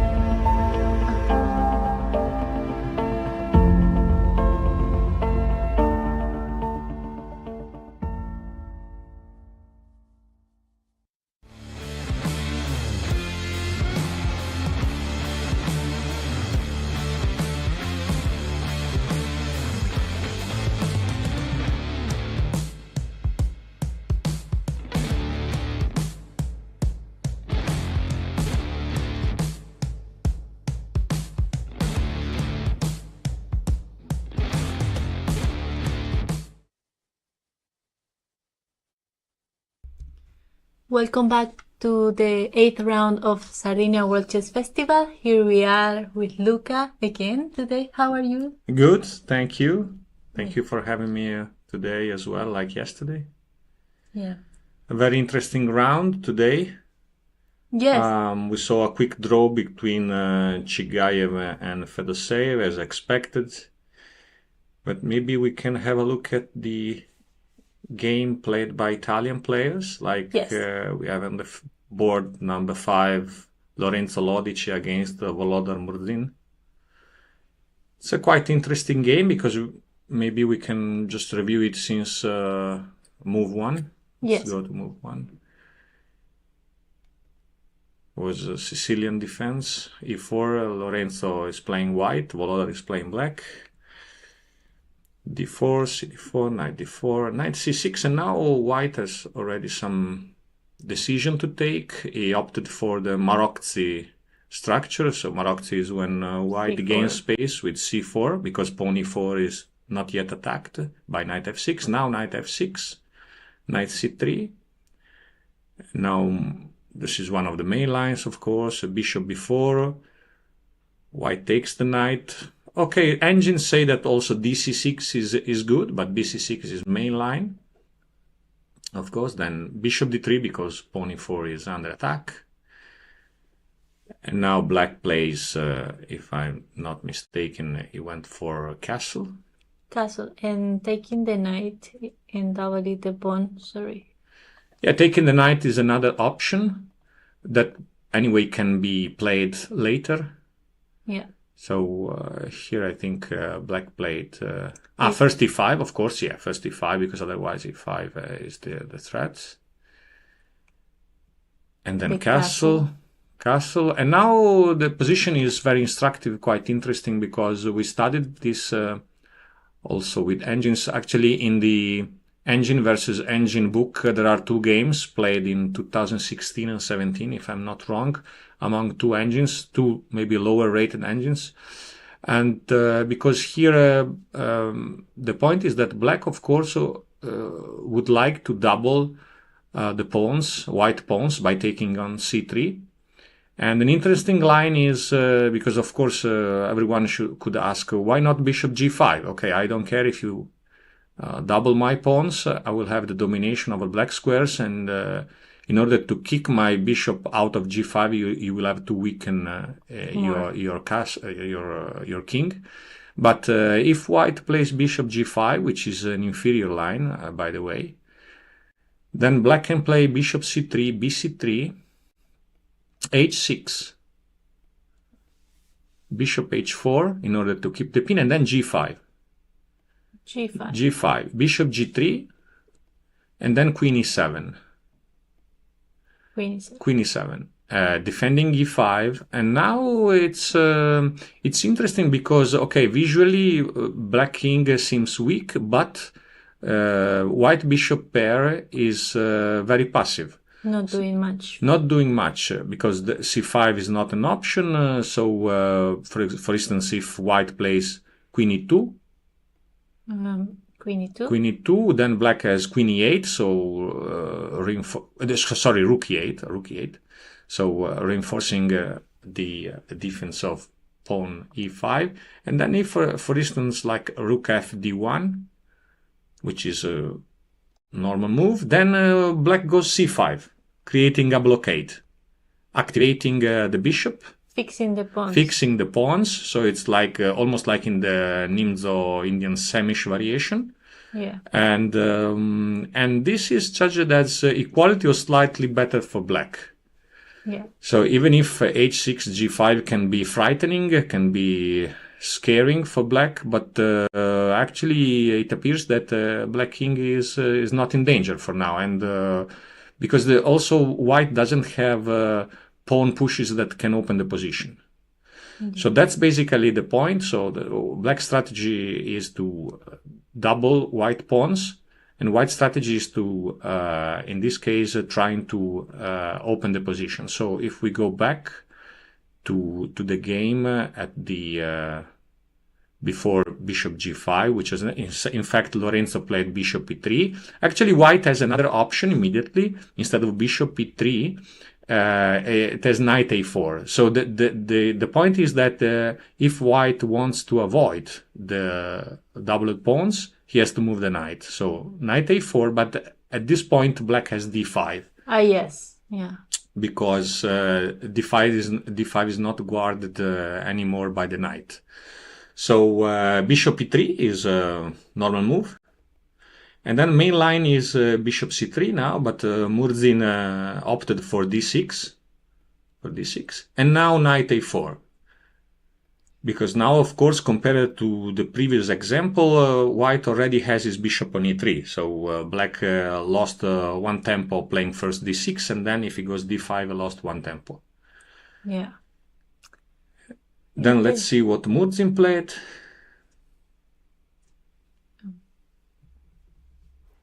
Yes. Bishop e3, d6, knight a4, bishop a5, and then a3. Okay, I think this is a good choice as opening choices and also structure by Lorenzo. He's playing slowly, doesn't want to burn bridges. White enjoys a good space advantage. And yeah, it's a game. It will be a long game. What pieces would you prefer to play here? Do you like? I would prefer to play with white this position. Because the space. Because of the space, because Marozi structure is easier to play for white. And here, let's say it's easier to play with white rather than with black. But nonetheless, it's okay if we put this this position on a computer, we say it's equality. It's quality. Quality. Yeah. So, is this the present position, or they went ahead? The live position? No, we have a Let's couple see of what you played. moves. Okay, c5. Yes. Which is pretty much the same plan we outlined before. So we showed it before. So it's always the same story. So black tries to activate bishop c8 by creating this blockade. Of course, by doing this, black has to accept that black square bishop will be a little bit passive. And also the white. The black square. Yes. Black square bishop, yeah. But on the other hand, also white square bishop will be passive as well. So then rook b1, again trying to play b4. Yes. Yeah. Rook b8, denying b4. Yeah. And bishop c2. So white starts to use the d file, which is a semi-open file, in order to attack d6 pawn, that of course will be defended anyway by bishop c7 and so on, but usually pieces should be arranged like queen e2, rook f d1 and so on, and then recycling the knight maybe on d5 via c3 or... yes. Yeah. Okay. So I think played queen e7, of course. Then queen d3. Continue with the plan. With the plan, yeah. Bishop b7, f3 now, which is typical of Marozi, also in the accelerated dragon, where black has the bishop on g7. In the Marozi, usually white plays f3, consolidating the space advantage in the center. Bishop c6. The idea is to exchange to this knight, or just to open the file? Well, I think both, but I think white would be happy to see his knight exchanged. Yeah. The black is not doing much. Yeah. And then rook f d1. The rook belongs to the square for now. Yeah, this is the live position. Right? This is the live position. And yeah, the engine is suggesting moves like rook f d8. Rook f d8, yeah. Defending the d6 pawn, and now knight c3. Well, you were saying, trying to bring the knight back. Yeah. And now, white says knight h5. Knight h5. Knight h5, yeah. This is a game of maneuvering, typical of closed position. Usually when you have closed position, as Coach Ramesh says, you don't have to make pawn moves, but you have to move pieces to improve piece position and to have a plan of what to do with the pieces, to find the best squares for pieces. How to improve the pieces, right? Yeah. While in dynamic positions, also Ramesh always recommends to create pawn breaks and to move pawns, while in static position, better to maneuver with pieces. Yeah. So it will be a long game of maneuvering until one of the sides will decide it's come the time to make a pawn break. Of course, in this position, the only pawn break is available for white is b4 one day, and while for black it doesn't seem at this time f5 as something viable. But knight f4 is another idea. So now Volodar will have to choose what to do. It's also a psychological game of wait and see. Yes, and also they already spend the same amount of time. Both has almost 15 minutes. Yeah. And it's right what you were saying, like in close positions, like it's better to maneuver the pieces, and I think the knights are the best pieces to maneuver with. Yeah. Exactly. And from the competitive point of view, it's important for Lorenzo not to go under in time, because we all know that Volodar Murzin is very strong in blitz and rapid. So when there is not so much time on the clock, of course, his strength improves and increases. So it's always better not to go inside, not against Volodar. Yeah. So we will see. Let's see. So another interesting game could be Sivuk Pichot on board number 4. Yes, Pichot yesterday hold an end game in like more than 5 hours. After more than 5 hours, yeah, against Jordan Van Forest. Yeah. Would you like let's go see back? A little bit earlier from the opening just to check what he played. Queen's Gambit, dc4, e3, refusing the Vienna. So a4, b6, and bishop c4. This is quite theory. Theory, yeah.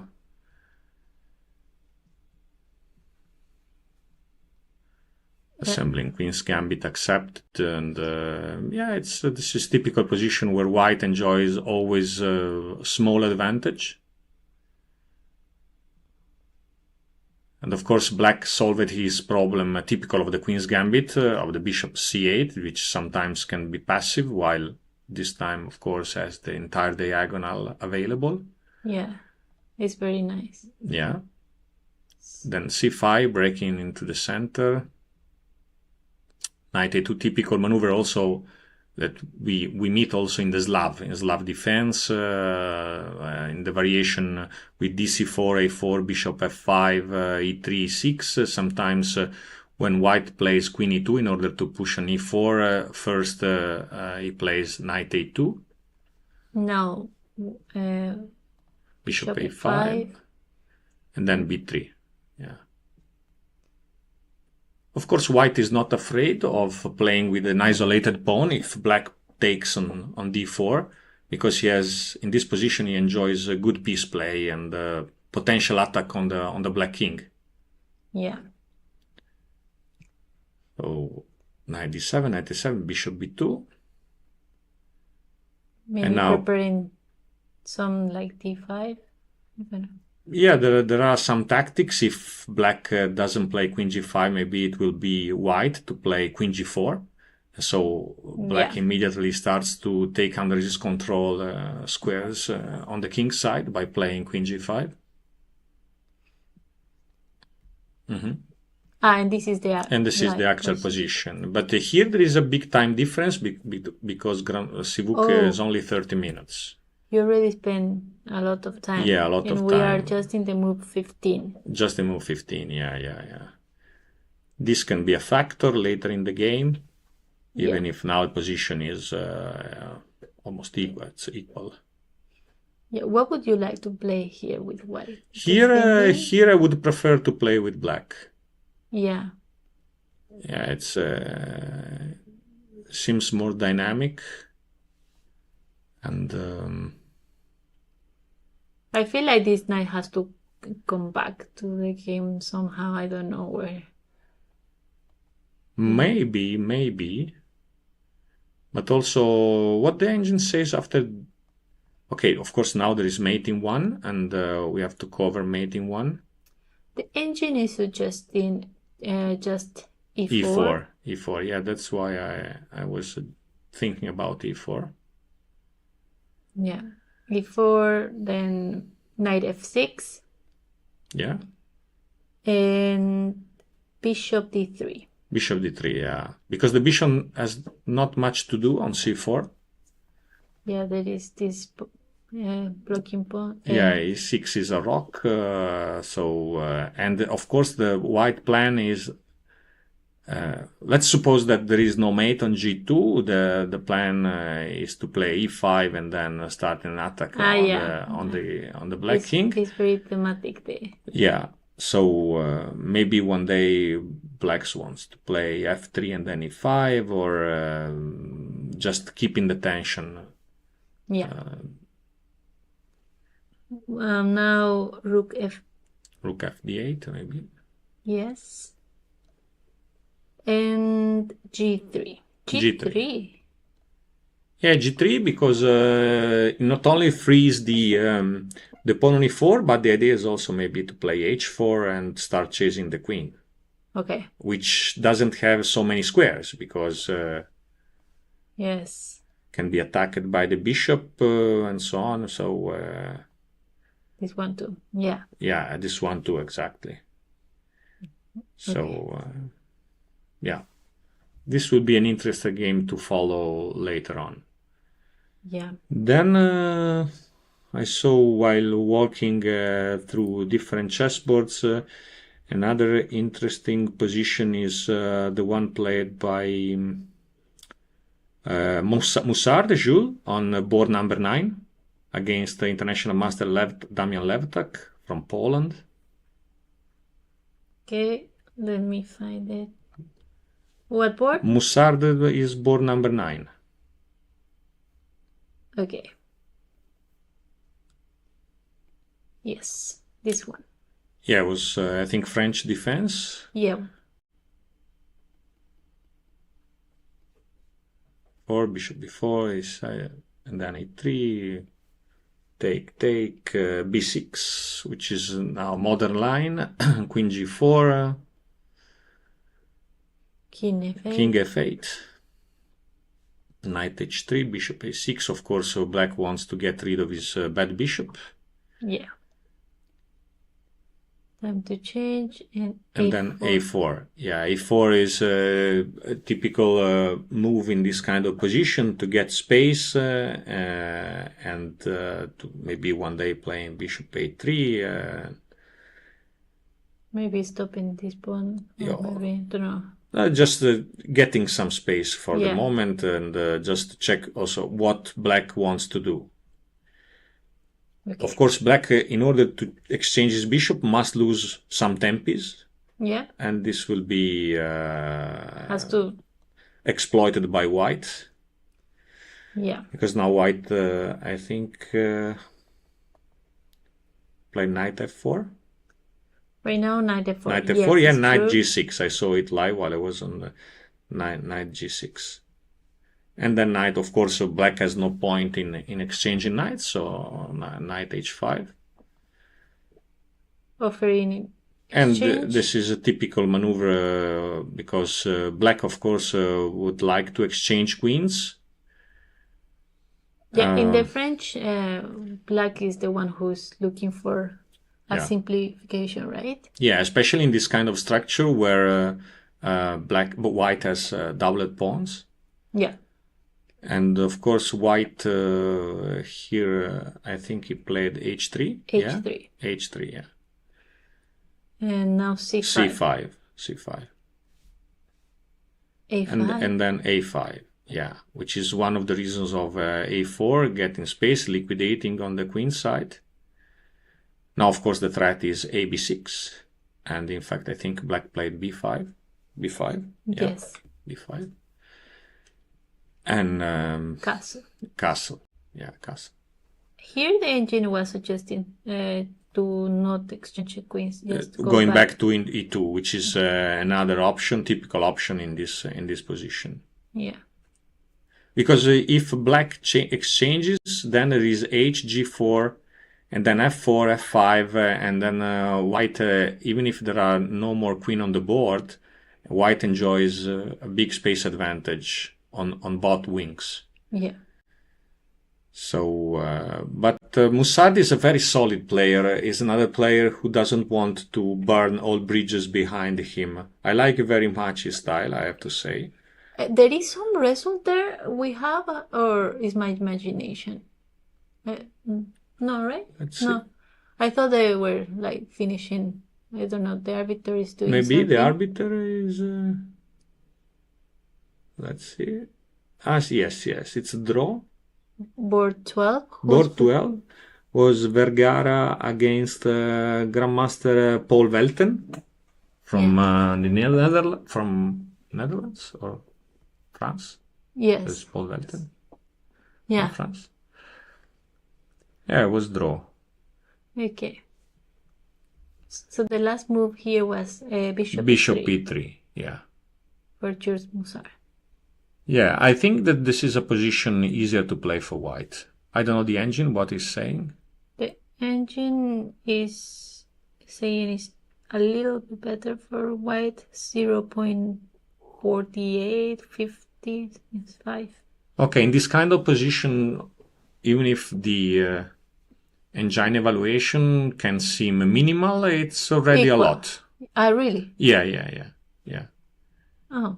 Because it's easier to play for white. White can liquidate many times in a better position, even in a queenless middle game. Enjoys space, enjoys free room for his rooks, for example, rook fb1 and so on. And the king on f8 is a little bit misplaced because it keeps rook h8 very passive. Yes. If you remember, even in round 7 of the candidates in Yekaterinburg, Jan Nepomniachtchi played similar variation against MVL, Vachela Grave. Then he lost, but he always had this problem of king f8, which is also one of the main drawbacks of all the variations in the French defense of in our variation, where black plays king f8 instead of the usual maneuver queen c5, queen c7, and after queen g4, f5, defending g7 indirectly with the queen. So king f8 is somewhat can be passive. So white simply doesn't do much. He simply keeps his space advantage and waits, improves slowly his position. Yeah, improve every piece a little bit. Yeah, the rooks. And this is at this level, it's important to know the style of every player, and this is I'm pretty much sure that this is a position that Jules Moussard enjoys very much. Yeah. He is in his cup of tea for sure. That's funny. Yeah. Yes, because you have to play also your opponents. You have to know like where they are comfortable with and try to play according that too. Yes, it's very important. It's not just like to play a good game and I like this opening. Is you have to valorate that too, I think. Yeah, absolutely. It's the real drawback of using too much computers is that the computer evaluation is something totally objective. Yes. Because computer doesn't have emotions, both with white and with black. Yeah. While we humans, luckily, we have emotions, and so as well as our opponents have.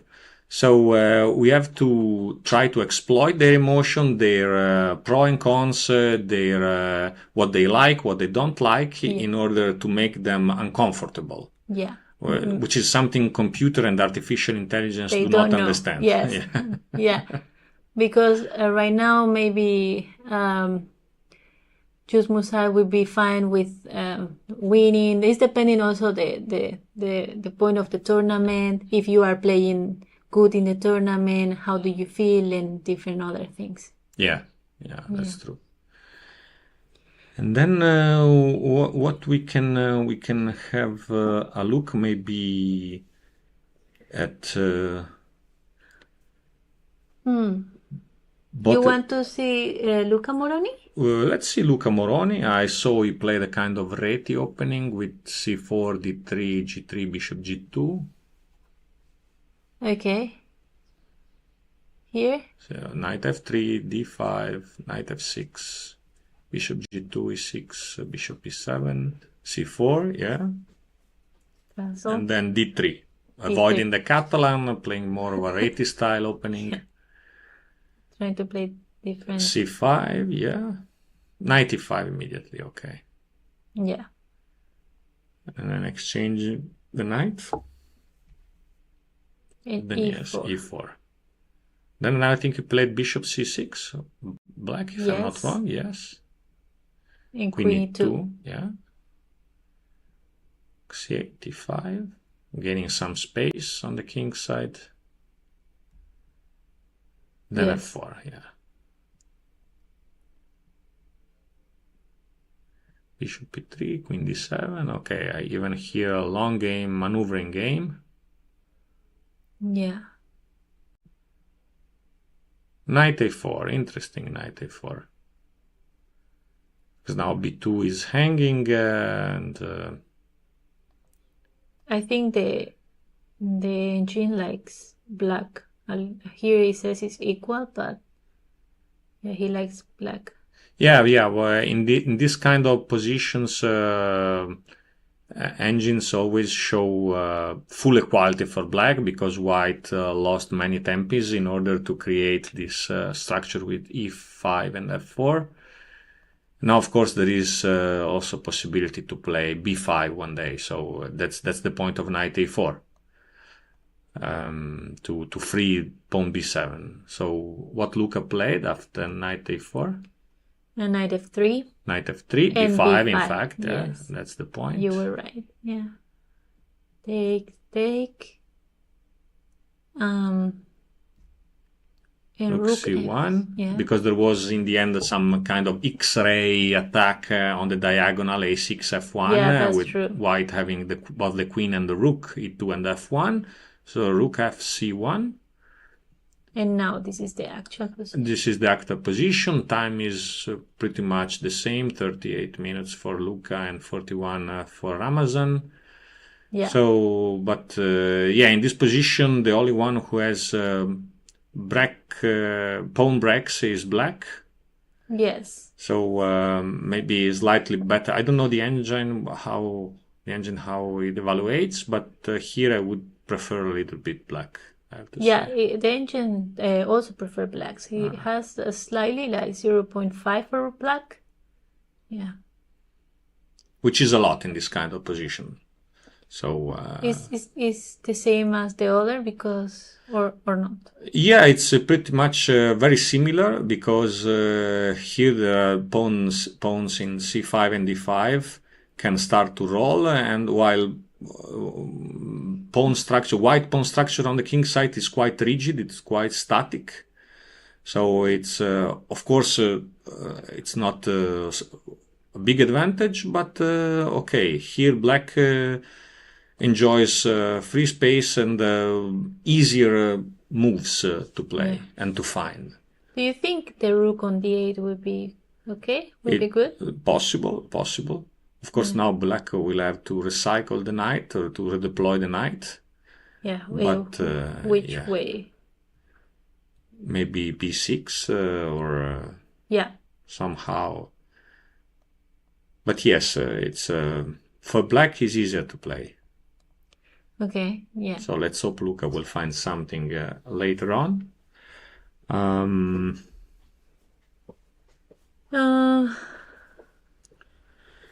Maybe we can go. Do we have board 28?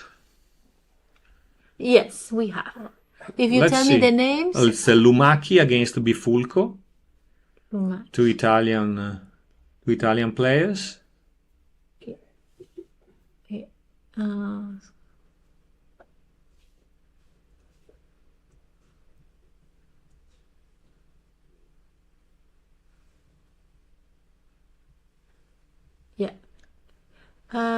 I found it. Lumacchi Bifulco. Let's see the position.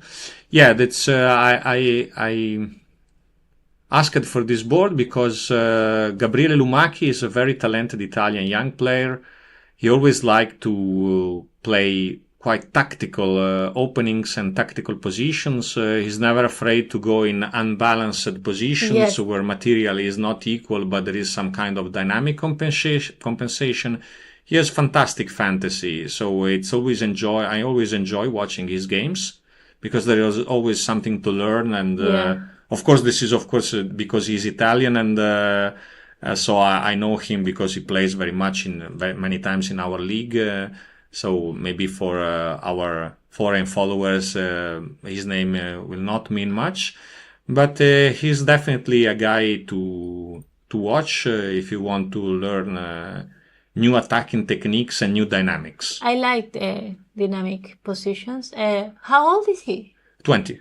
20. 20, yeah. 20. I guess 20, yeah, I think it's... And he is he's international. International. No, FIDE Master, still FIDE FIDE Master, yeah, but he's already 2400, well, so it's- maybe yeah. some norms are He's missing, but unrated for his strength is definitely one of international master yes. level. So, but the way he plays the opening, he never refuses the open fight. So it's always very entertaining. So this position, I think he's slightly better, maybe, even if his knight is still on b1. Yeah, we can see the bishop maybe trying to do something there. Yeah, of course. Now the threat is bishop takes f6 and then rook takes f6 because there is mate on h7. Yeah. Yeah, he always he always put pressure on his opponents. So, and that's why his games are always very entertaining. So Is the one we are watching on the screen? No? No? Yeah, that's the game, but it's not him. It's it's playing with the black pieces. Yeah. yeah. No, Yeah. It's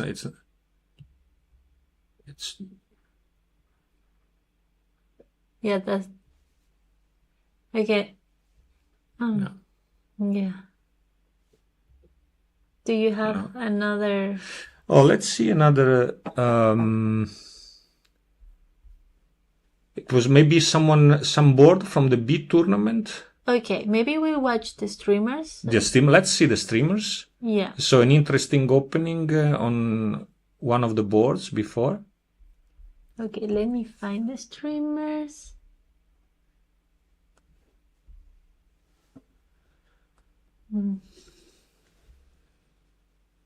Just 1 minute. Yeah, I found it. Thank you. Okay, first we are watching Andrea. Okay, and yes, Andrea. Let me find Andrea. Here it is. This is Andrea's game. Yeah. If we go a little bit earlier in the game, Yeah. this is a King's Indian. The King's Indian with the rook in e8, I didn't like. We were discussing maybe it was better to keep the rook on f. Yeah. Earlier, I think white was not so precise. So, for instance, if we go a little bit earlier. Yeah. Okay, here. Oops, sorry. Where? e5, e4. Yeah. And then rook e8. And then white played d5, I think. Yeah. Okay, here. Okay, d5 is an option, but usually it's better to play rook e1, just keeping the tension, and then h3, and then bishop e3.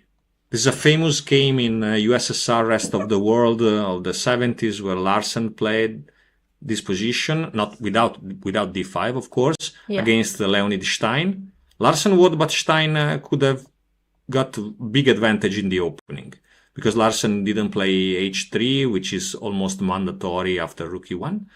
There are some tactics, of course, but d5 commits and releases the tension too early in the center. So yes, d5. it's defining how they would play somehow, right? Yeah. Yeah. So d5, knight c5, of course. Now e4 is under attack. White must play queen c2 or rook e1, but queen c2, and now black plays a5, I think. Yes. Yeah, a5 in order to secure the square for his knight on c5 without allowing b4 by white. Yeah. So bishop e3, b6, b6, h3. Yeah. And knight h5. In order to play f5, right? Yeah. Queen d1 and the rook. A rook goes back to f8. Yeah. Andrea understand this. Yeah.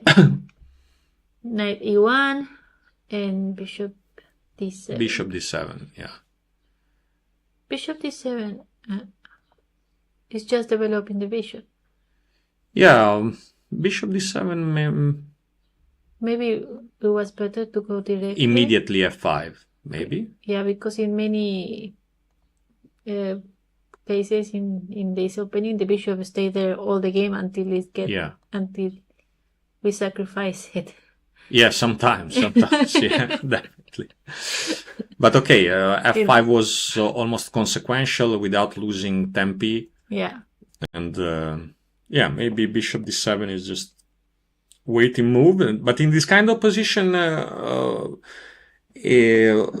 the side who has the advantage must act quickly, because you have to feel the rhythm and the right timing in the game. So a little bit surprised that Black played bishop d7, because if you are a King's Indian player, you must feel the rhythm of the game. Yeah.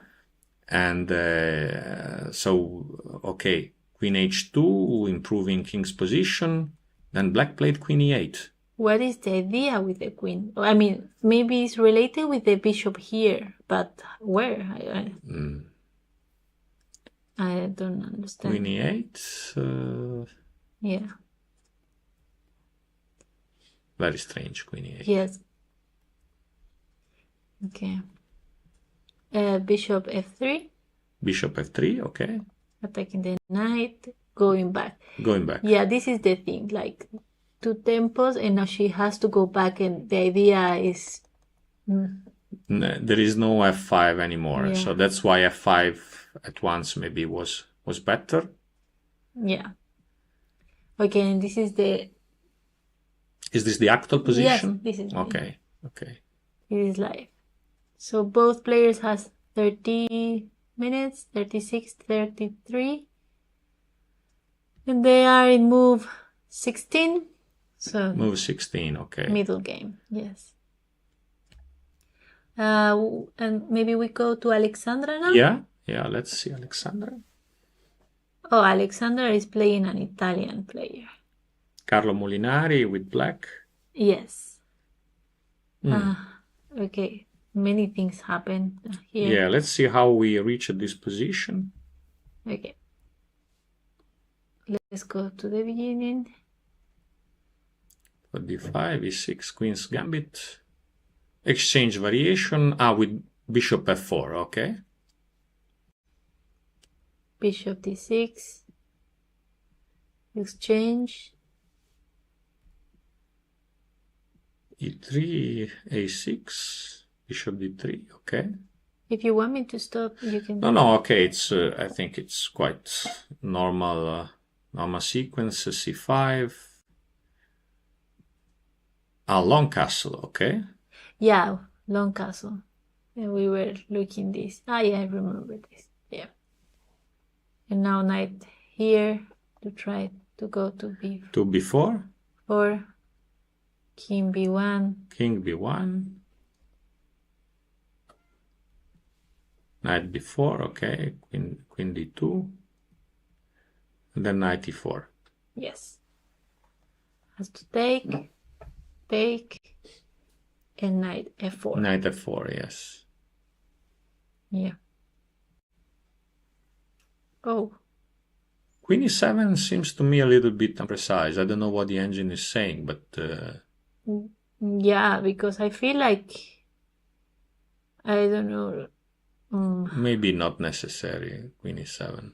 Yeah, the knight is attacking the bishop. What would be better is just to move the bishop, maybe. Where? Well, then Jean is suggesting bishop c4. Yes. Bishop c4, yeah, because pawn e4 is not important. Yeah. After knight takes... No, black is winning here. Yes. I think, what is bishop d3 check? No, bishop d3, no, it's that bishop a2 is under attack, maybe. Knight a4. Bishop a2. Okay, this one? No, e4, sorry, e4. Takes pawn e4. Yeah. So now bishop takes. Takes. King. And now queen. Queen a5. You cannot avoid the discovered check. Right? The checkmate as well, yeah. Yes. So it's not possible to take the pawn. Yeah. So bishop c4 seemed to me more, because in this position, this is one of the lessons that can be extracted from this position. Usually at lower level, when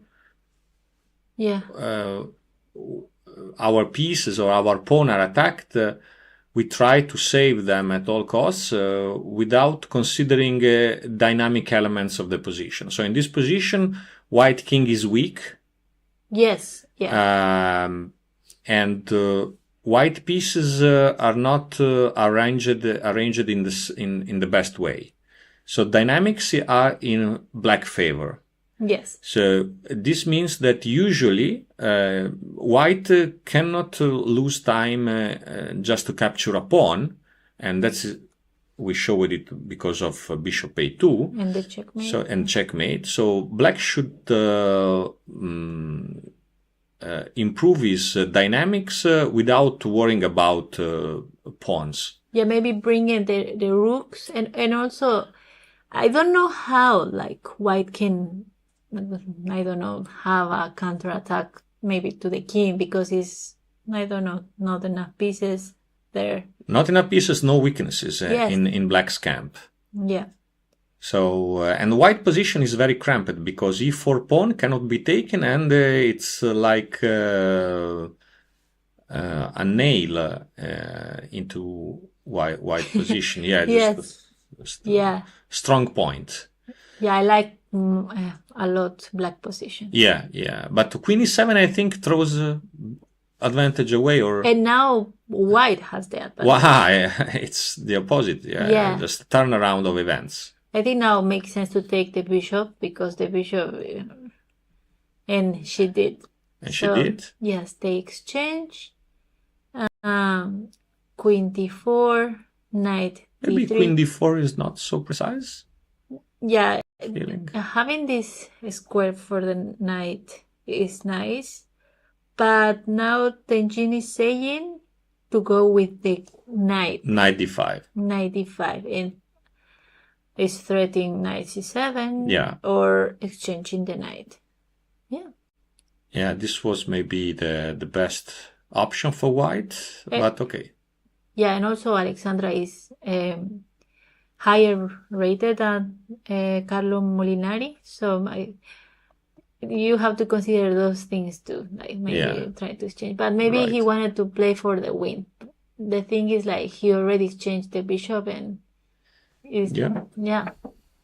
So queen d4, knight d3, and rook f1 because f2 was under attack, f5 defending e4, g4. G4. Now G4, he wants to be aggressive. Too aggressive, maybe g4. Yeah. It's interesting because, as usually happens when we have this exchange of blows between black and white, so we had winning position for black, or almost winning, a big advantage. Then black blundered by being too passive with queen e7. Then white had big advantage. And then it's like the two players are playing in their respective hands. They are almost favoring each other without, of course, wanting to do this. And then one of the, either black or white, loses his composure and wants to force things. Yeah. This is a position in which you must not force things. You have to be patient and just slowly improve position. But g4, I think it's maybe too much in this position. Yes. The knight is in d3. It looks a very nice knight. Maybe he wants to somehow counterattack on the castle. Yes. Yeah, maybe. Yeah. This is the actual position. This is the actual position. Yeah. And the engine suggesting, I think. The engine is giving advantage to black. To black. Yeah. 1.5, 1.4. Rook ad8. Yes, rook ad8. Yeah. Oh, no. No, rook ad8, yes, keeps the advantage. Yes, I think it's okay. Now, wait, what? It's because white can reply. First intermediate. Okay, yes. okay. So what he has to play here? Is taking just. Just taking. Yeah. Just taking. And now maybe we calculate to take this one. Queen takes, and takes, and it says what has advantage here. What do you think? I would say black is still better. Yeah. Maybe because of this pawn? The f2 pawn is still, it's a backward pawn, cannot be pushed. Yeah. And just black will play, I think, knight e5. Knight e5. Guarding d7 square. And also f3 square. Yeah. So, yes. Not clear what white can do. Maybe... I don't know. I don't want to leave this one. Maybe no. I'm trying to think. It says knight c5. Knight c5, attacking b7. Yeah. And now rook. Yeah, rook f7, yeah. This is typical position where white has only a threat in one. Yeah. But cannot organize a good plan because his pieces are somehow passive and cannot be coordinated. While black pieces can coordinate, can be very easily. Very easily, yeah. Can be coordinated very easily. Okay, maybe this will be a win for Alexandra, and after this game, if she wins, she's almost champion. Yeah. Is this all? Minimum it will be first ex aequo. Maybe tomorrow a draw is enough to be a champion. Yeah.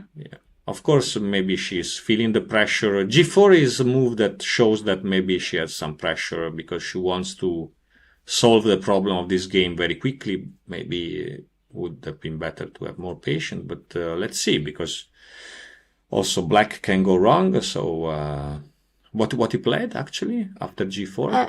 I'm trying to find it. No. After G4, I played Rook E8. Okay. Rook E8. Oh wow! No, I think the BGN is wrong because I'm seeing in the cameras we see Rook. Rook E8. Yes, but here it says Rook E8. Oh, maybe this is the study. Here it is. Yeah. Okay. Yes. Rook E8. Rook E8.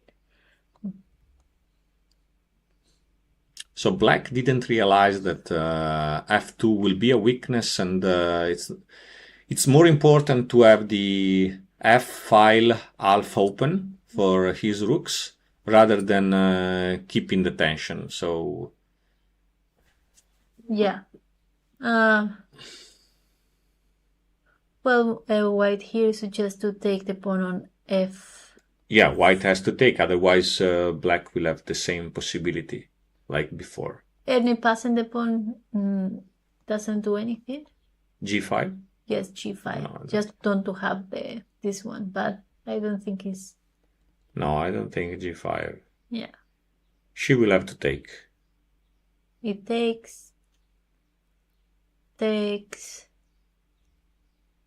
f3. F3, trying to... Yeah. F3. Yeah, I cannot take because the knight is hanging. Yeah. I think f3 is liberating move. Just don't have this. The only way to get rid of the f2 weakness. Yes. Yeah. Okay, maybe we can go back to first boards in the main tournament. Yes. You want to go to... Let's see board number 1. Okay. How it's going on.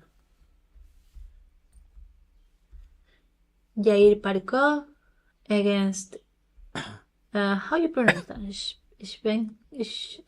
Shevchenko. Kirill Shevchenko, Ukrainian player, now playing for Romania. Yes. Okay.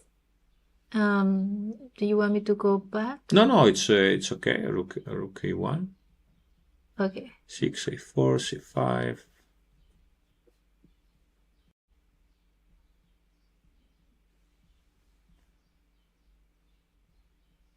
Oh. E6, yeah. which is thematic in this position. Yeah. 7, knight f4, bishop e5, and now rook e1. Yeah. f6. It says white has advantage here. f6 is now his actual position. Yes. Yeah. This is the live board. We Yeah, have white this position. enjoys an advantage here, yeah. Because the king is in the center, Yeah. there is some things going on here. Yeah. Now we take the pawn with the knight here and rook d8. Yeah, black cannot play castle, by the way. Okay. Oh, why not? Because if black castle, there is maybe knight f6 and the queen is hanging. Discovered attack. So goodbye, queen. Yeah. Oops. Okay, very nice. So rook d8, which Defending the queen. tries to enable castling. Yeah. And now here is white's turn. White's turn, but I think it's no. a big advantage for white. No, this is the analysis. Okay. Yeah, it's a big advantage for white. That's true. 2 points. 2 points, yeah. It's clearly a big advantage for white. It's giving the queen h5 here. Queen h5 check. Yes, queen h5 check. And then You cannot play g6 because there is knight f6, maybe. and a fork, yes. Yes, because the bishop is pinned, cannot take the knight. So Rook, king f8. Yeah. Only move. King f8, and now is bringing more pieces to the party here. Rook a d1. Yeah. Yes. So uncomfortable. Yeah. It's like black has the king, a very weak king, and he's playing with one rook less because rook h8 is doing nothing. Okay, it's defending pawn h7, but there's no active role. White squares in front of black king are very weak, and black doesn't have the white square bishop. So black square bishop seems very nice because it's centralized, but has nothing to do. And moreover, it cannot move because otherwise rook is not rook e7 now, but e7 square will be very weak. So all the file, yes. All the file is in white under white control. So Grandmaster Parkov is playing a fantastic tournament. Yes, I think incredible. He deserves to win. Until today, he played fantastic chess, and after this game, he deserves the first place. Yeah. If he wins today, then he has a big chance to win alone the tournament, even with a draw tomorrow with black. But for the kind of chess he showed in this week in Sardinia, I think that he deserves to win the tournament. Yeah, I think when he started the tournament, he was an international master, if I'm not wrong. And in the middle of the tournament, because the new list, the FIDE list, now he's a grandmaster. I noticed that, but maybe I'm wrong. I don't know. I don't know, but anyway, he showed that he's worth of the title for sure. Yes, he's of course. Yeah, and here with rook d1 what is the threat? Just to go here? Yeah, I can. I mean, like if we play whatever here, just this is knight f4 says. Also knight f4, because then he has also knight g6. Yeah, knight g6, the queen is attacked. Yeah. Okay, very nice. I just wanted to see. Yeah, there are so many threats. And I don't know how Shevchenko will be able to defend this position. Yeah. Well, he has 23 minutes. He has time, but it's very difficult position. I don't know. Yeah, very difficult position. Yeah. Let's see, Lorenzo Lodici. How is Jordan van Forest? We didn't watch Jordan on board 3. Yes. With Gurel, he's a young player from Turkey. Yes. He's international master, right? No, Grandmaster. Oh, yeah. Jordan trying his luck in Sardinian Sea this morning. Jordan was on the beach this morning, just it's because today is very nice day. Yeah, very nice day in Sardinia. Sea was a little bit cold, was very nice. Yeah, yesterday was raining, but today wonderful. Yeah. Okay.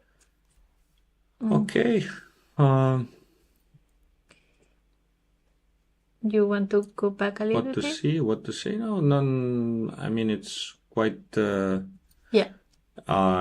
moves. Yeah, 30 moves, but the position is pretty much equal, and yes, there's a little bit more space for white, but nothing special going on. Yeah, nothing special. Yeah. He says it's equal. Totally equal. Yes. Maybe a little bit easier for white to play, but I think Gurel's position is very solid, and yes, it's maybe we'll see it later. Let's see Lorenzo Lodici against what board is? Murzin is board number 5. Okay. Here it is. We were here, right? We were before. Okay, I think we were here. We were here, yes. So knight c3. Yes. As you mentioned. So instead of knight h5, Murzin went knight e8. Yeah. Knight e8. And now Lorenzo played knight d5. Knight d5. Knight d5. And take. And take. Take with c. And then g6. To play f5? I'm not sure about that. Why? Knight g7 and then f5. Maybe. Okay, yeah. Okay, so here we are. Yeah. Also because without g6, in the future there could be some x-ray on h7, and white maybe in the future could have also the idea to play f4 and then black cannot take because of e5. Yeah. Yes. So g6 is just prophylaxis. Yeah. Murzin is a typical old school Russian player in Karpovian style. So it's a mix between Karpov and Petrosyan. So he tries to avoid opponents' threats. And so prophylaxis is his strong point. Yeah. Definitely. Also, you mentioned he's very good playing blitz. In blitz, blitz and rapid, Okay. Yeah. Just what I will mention, the engine says white has advantage. Maybe it's because the space. Yeah, because of the space and because also the number of squares that white pieces control, directly or indirectly. Many engines, especially weaker engines, they consider not so much dynamics, but consider also the number of squares controlled. So in this position, white controls more squares, given the fact that black knight is on e8 and white bishop is on a5 on the edge of the board. So nominally, of course, white is a little bit better, but there is game. I don't know. You can still play. Yeah. Yes. Okay. I think maybe we go to a break. Thank you so much. Thank you. Thank you for being here. And we are going to a small break and we will be back soon.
So friends, we have with us Grandmaster Alan Pichot, and who just fight, I think, almost 5.5 hours against the One Forest. So Alan, can you take us to this game? What happened?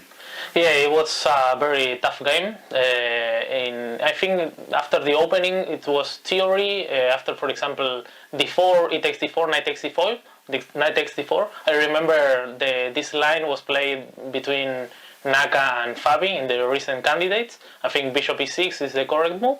But then we played some moves, for example, and I think I had a very good position after knight c takes e6, rook takes, and I miscalculate everything and I played queen f3. I think it's a big mistake because it has rook e1 and queen d7. I didn't see that trick.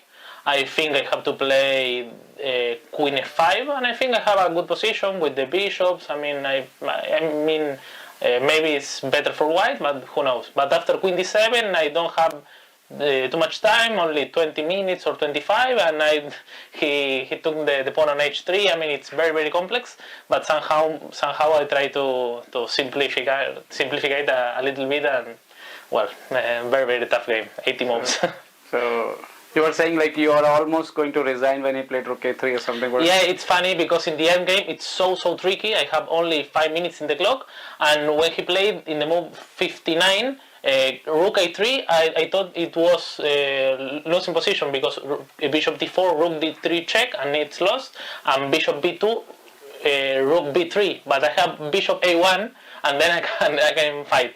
It's funny because for the computer it's always draw, but in the game it was so difficult, and one mistake and I completely lost. So yeah, it's very, very tough. 2 rounds are remaining. So yeah. Are you satisfied till now with your performance? Yeah, I'm very satisfied, to be honest. I played very good chess, especially against Girel, against Lodice. I played quite well, and yesterday I have a very good position against the leader, Park Home. So yeah, I'm very happy with my performance, but of course in this type of tournaments the last 2 rounds is very decisive. So yeah, I will try to rest a bit, prepare, and try to do my best as the last 2 games. Thank you giving us time even after your so much long and hard fight game. Thank you so much, and good luck for your next 2 rounds, and hope to talk to you after the tournament also. Great, a pleasure. Thank you so much.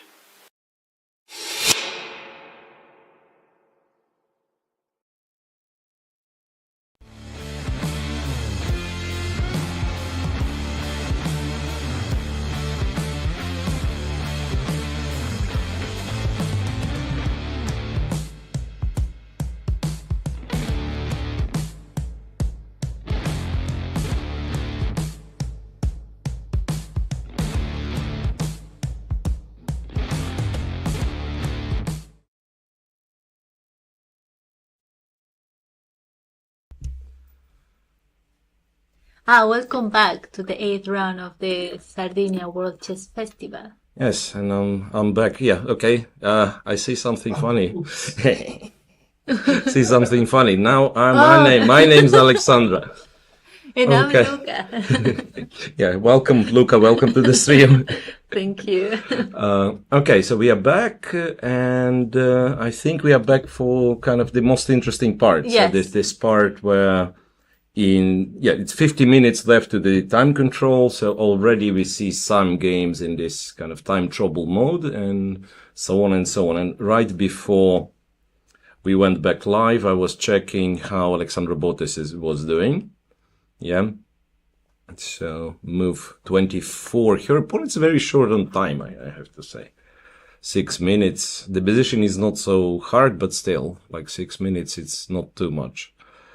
And as far as I understand, you guys discussed in a previous part that after g4, black could take on g4. Yeah, I mean, like, he had some opportunities because he was the bishop on e6.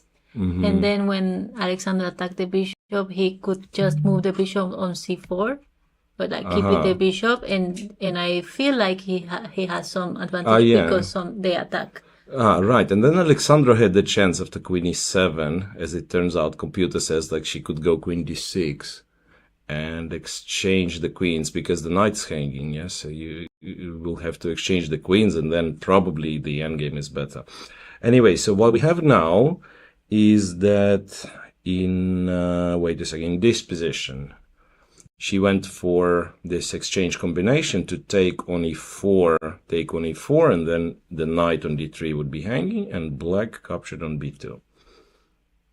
So this is very likely a draw, because the rook is hanging, and so is the knight. I think you have to take here, rook e4, and, well, it has to be equal, but I think it's white who has to be a little bit careful.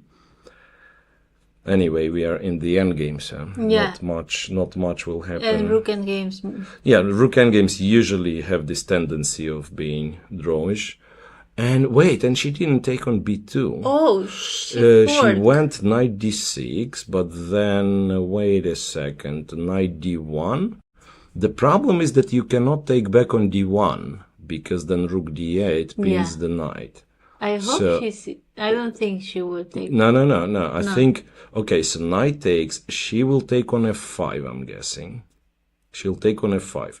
Now, what's funny, if black takes, she has the same trick, going rook e1 and pinning the knight and winning it. Yeah. But if black goes knight c3, check, king, say b2 or c2, I'm not sure if... you're right. If this king b3... Yeah, and also he cannot go to c8 to try to thread that is covered. That's nice. Knight e7, bravo. Yeah. Bravo, so after king c2, knight e4, knight d5. Okay, position is something like that. Wait. Knight d5, there is also g6 threat. It's a little bit tricky, I have to say. It's a little bit tricky. Okay, she takes f5. That's okay. It's okay, and then we'll see what Carlo is going to play. He has 6 minutes. Yeah, maybe. Part of Alexandra's decision to keep the knight is connected with her opponent have not so much time, and let's see what he's planning to do. He can go g6 also. And this is what, it feels like this is what he's planning to do. He's reaching for some, no, he was reaching for the knight. Yeah, okay. Knight c3, so the best move. Knight c3. Now, Alexandra will have to figure out what to do. Andrea's position is like crazy complicated. It's interesting to see that here we have the endgame, and then right next to Alexandra, her sister with black has this crazy position with a lot of pieces. Yes, Andrea brought the rook, and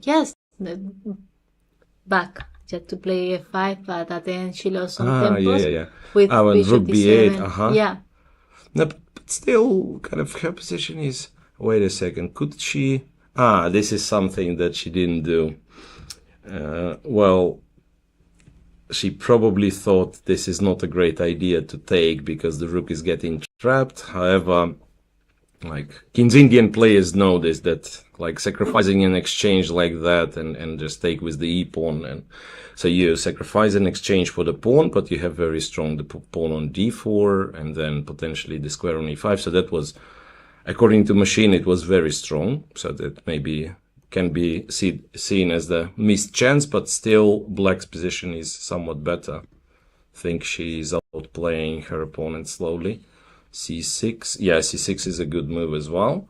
Also some pressure on the clock. Yeah, and he took. Takes on e. Well, wait a second. I'm somewhat behind. So c6 was played, f4 was played, and black takes on d5. White takes on e5.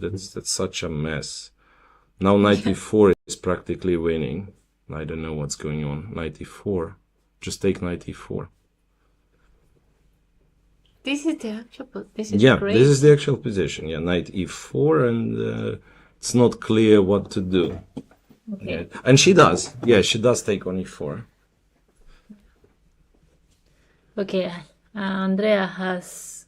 Plus 3, or plus 4 according to computer. wow. I don't know why, to be honest. Okay, I mean, she has a lot of pawns here, kind of, what's that, extra pawn, I think, and also her pieces are much more active, but I'm trying to understand what's, let's say, what's wrong with white position if something like this happens. Oh, you just take with the queen, and this is also hanging, and rook b8, okay, got it. And black is 2 pawns up. Somehow I thought it's only 1. It's 2 pawns up already. You can play f5, protect e4. Yeah, Andrea is winning. Yeah. Andrea has winning position. Okay, let's not jinx it. Let's not rush, but she has a winning position. Yeah. Maybe we check the sack. I don't know. Yeah, Sack. let's check. Sack, it's an equal position, it seems. He has an equal position. So somewhere here, he, remember, brought the knight to b8 to kick this bishop from a5, and then they've gotten this. White played, okay, maybe here white had better chances for advantage, just to keep the game with rook d1 maybe. And he went for knight c5, and then something like this happened. Queen d4, knight takes bishop d6. And they simplified later on. Okay, this is a current position. So yeah. Everything equal. Probably needs to make some luft for the king, like g6, maybe g5 even.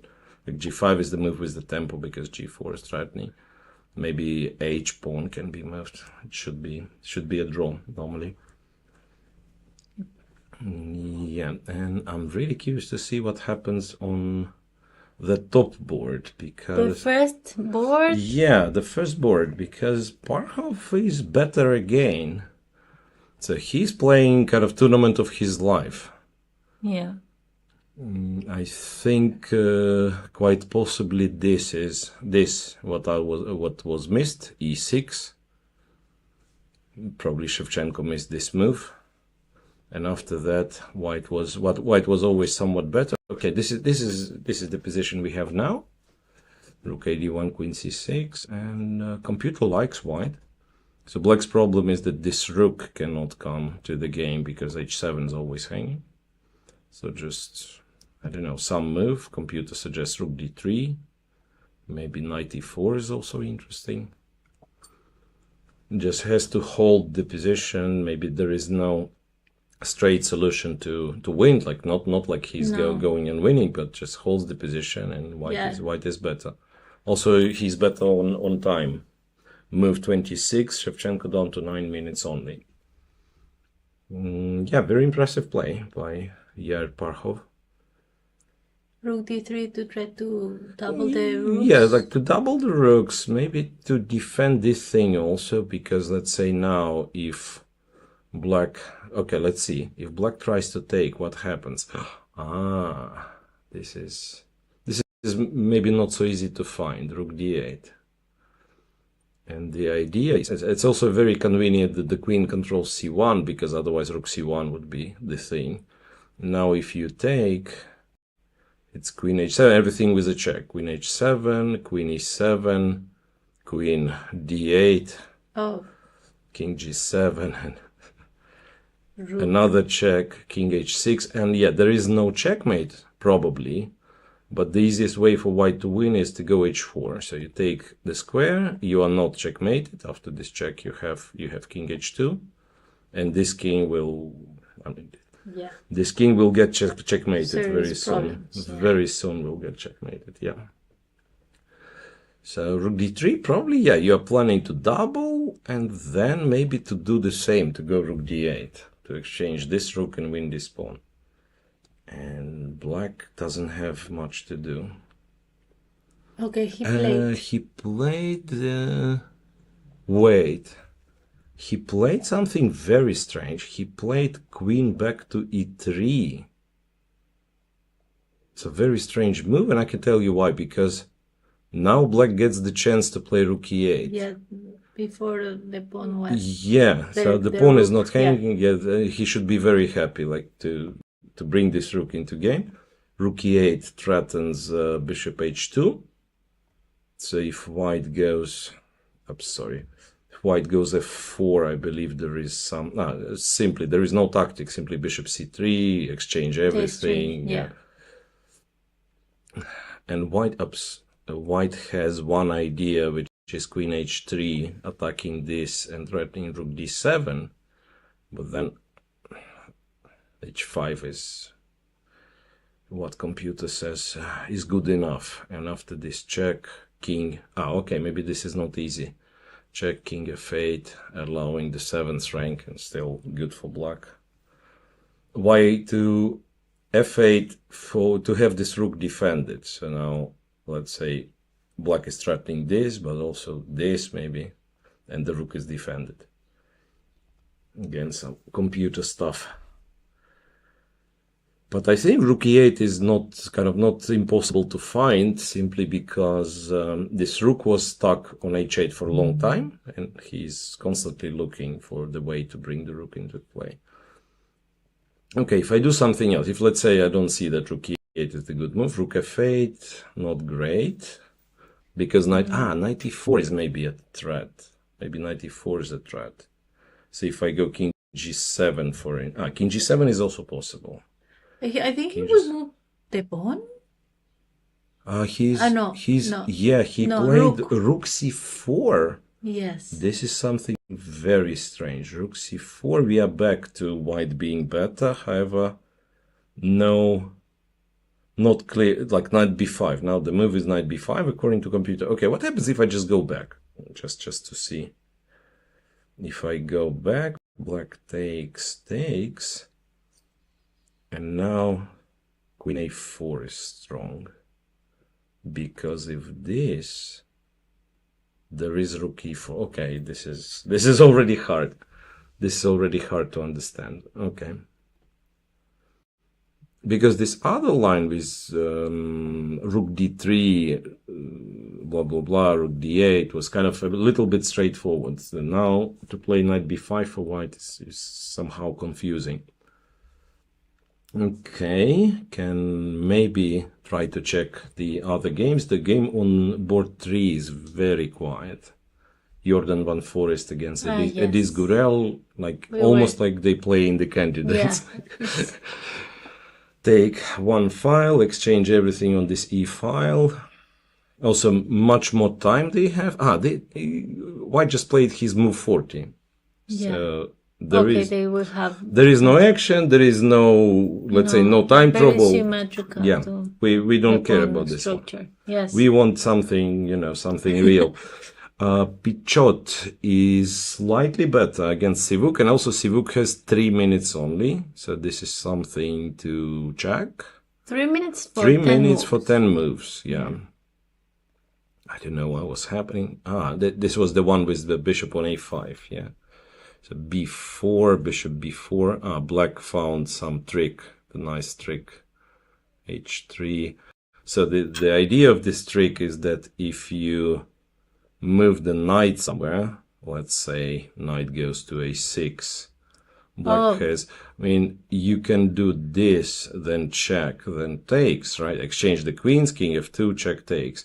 But even stronger is to play knight g4. You're hitting the rook, and also you're threatening a checkmate. Yeah, because the knight covers the square. Yeah. Anyway, the current position is such, last move being bishop b2 to a3. Now, this is one of the suggestions for from computer. And then if rook c5, black just trades, and this is much better. It's a beautiful position. You go knight e4, bishop goes, and you go f5. And you're almost like a pawn up, because this will never go e4, right? No. Yeah. And the knight is wonderful there. Wow, and the knight is amazing. Center, no one bothers Right, him. so he has to play, after b5, he will have to play bishop takes. And this will be it. He played b5, bishop takes, rook, and wait, Pichot played something. I see the bishop is already on b5. Rook a2, I think. Rook a2, yes. Yes. So this, and rook to a2, which is possible. But, like, even if you take this one, somehow the rook is so misplaced. Let's say bishop d4. Bishop d4, and if you take some g4. And actually the knight is not great on f6. Yeah, I think it didn't get the last move. Ah, yes, it did. Yeah, we did. Yeah, rook a2. Rook a2. Yes, probably after a move like bishop d4, he needs to play h5. So that there is no checkmate on the back rank, and also to stop g4 for now. Roughly equal position according to computer. Maybe it's kind of, I wouldn't say drawish, because, like, again, there is bishop versus knight, black has the pass pawn, white has the kingside majority. It's not like drawish, dead draw. This looks very drawish on board 3, right? I mean, symmetrical and everything. This one on board 4, there is still potential for both sides. Play, and also maybe Pichot plays, like, because he has just almost 2 minutes, 3 minutes. Yeah, so maybe he'll find some way to trick his opponent. Alan Pichot, yep. And who else is in this tie with people on 5.5? I think board 5, Murzin and Lorenzo Lodici. Yeah. These guys are also on 5.5 points. Well, how many it is? 5 points. I'm getting confused. No, 5.5. Yes, 5.5. 5.5. 6 is the leader. 5.5 is a group of how many? 9 players or something. Yes. Even more than 9. No, they are 9. They are 9. Okay. Yeah, and the rest are 5. So here he probably blundered this c4. Queen f1, and now bishop b6. I don't know, computer gives black the advantage. I'm wondering how bad it probably is bad, right? I mean, I was thinking take here. It's not like I'm a big fan of this position. No, probably not great. a4. And we are getting there. So he took on b6, took on b5. And now thinking. So I would think this is a really weak pawn. So if you don't play a4, he does play a4. If you don't play a4 right now, black would go rook a6, They rook will work on a8, it. Yeah. queen a7, like everything on the a file. So it's an important move to go a4. Now after ba4, queen c4 maybe. But still, it feels like black is somewhat better, because this king is weak. Like if we had the pawn on g3, pawn on f2, I would just say it's equal, because the pawns are the way they are on g4 and f3. It can give some. Yeah, like the moment the rook is on the second rank, yes. Yeah. If it happens, like the black rook is getting on the second rank, we are almost lost. So white has to be very careful. For now, Murzin captures a4. Yes, so ba4 and queen takes was played very fast. Here we are on move 29. 29, so 10, 11 more moves to the time control. 11 more moves to the time control. Yeah. Tricky position once again. And then on like lower boards, I guess there might be some time troubles as well. I can see some really entertaining positions here and there.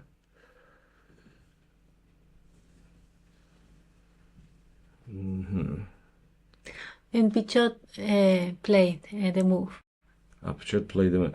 Okay, so our favorite rubric, our favorite topic, showing random positions which are funny, looking from the games that have finished. Okay, I don't know who the players are, but this was a draw. Just look at the position. It's a beautiful position. This is a draw. Three D pawns. They've agreed the draw. Yeah, I mean 3 pawns on the D file. How often do you see this? Also, white has all 8 pawns on the board, so that means, let's say you took C D5 and the other pawn took on C5 and then on D6. That's a beautiful picture. I mean, I don't know. It's probably not relevant for the tournament standing all that much. Yeah, but it's a funny position. Yeah. It's a funny position. Wait, we go back to Pichot then, since he made the move. H5, yes. Yes. White played bishop b6 defending the pawn, and he played h5. Now, the rook is a little bit stuck as well, so maybe one day we can start running, like king g3 before.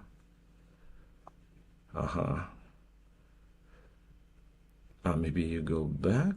No, then it's this, and black is winning according to computer. I don't know why. Because after that you take and you put the rook behind. White is in a tricky situation, I have to say, because computer says it's equal, no worries, but he's short on time and it's not easy. And he can push the pawn. Before, yeah. Because I see computer gives equal, but for this you have to find bishop d8. And the reason is that after b3, you take f6. Now if b2, you have this check and bishop takes. And then you sacrifice. Yeah, and if this, then it's check, king g7, rook b8. Rook a5 and so on. And this b2, for example, is not a great idea because your rook is passive, right? Okay. Rook c5 he played instead of king g3. Let me see. Is it any good? Computer's getting optimistic for black and plays funny move, knight e4, like offering this pawn, because if rook takes, then again it's not easy. It's not easy to stop this pawn. Yes, and somehow white will manage, but and the black rook is better. Rook is doing nothing here. Yeah. If rook d5, I think just b3 goes bishop d5, and if this, it's a check and rook b8. No, not b2. Some strange moves. Knight d2. Rook d8, okay.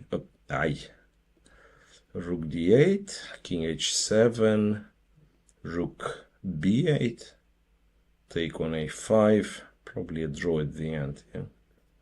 Rook g7, I don't know what it is. Attacking f7, so if rook b5, I would think rook b5 is winning, but then now white takes here, and if b2, there is this. Yes.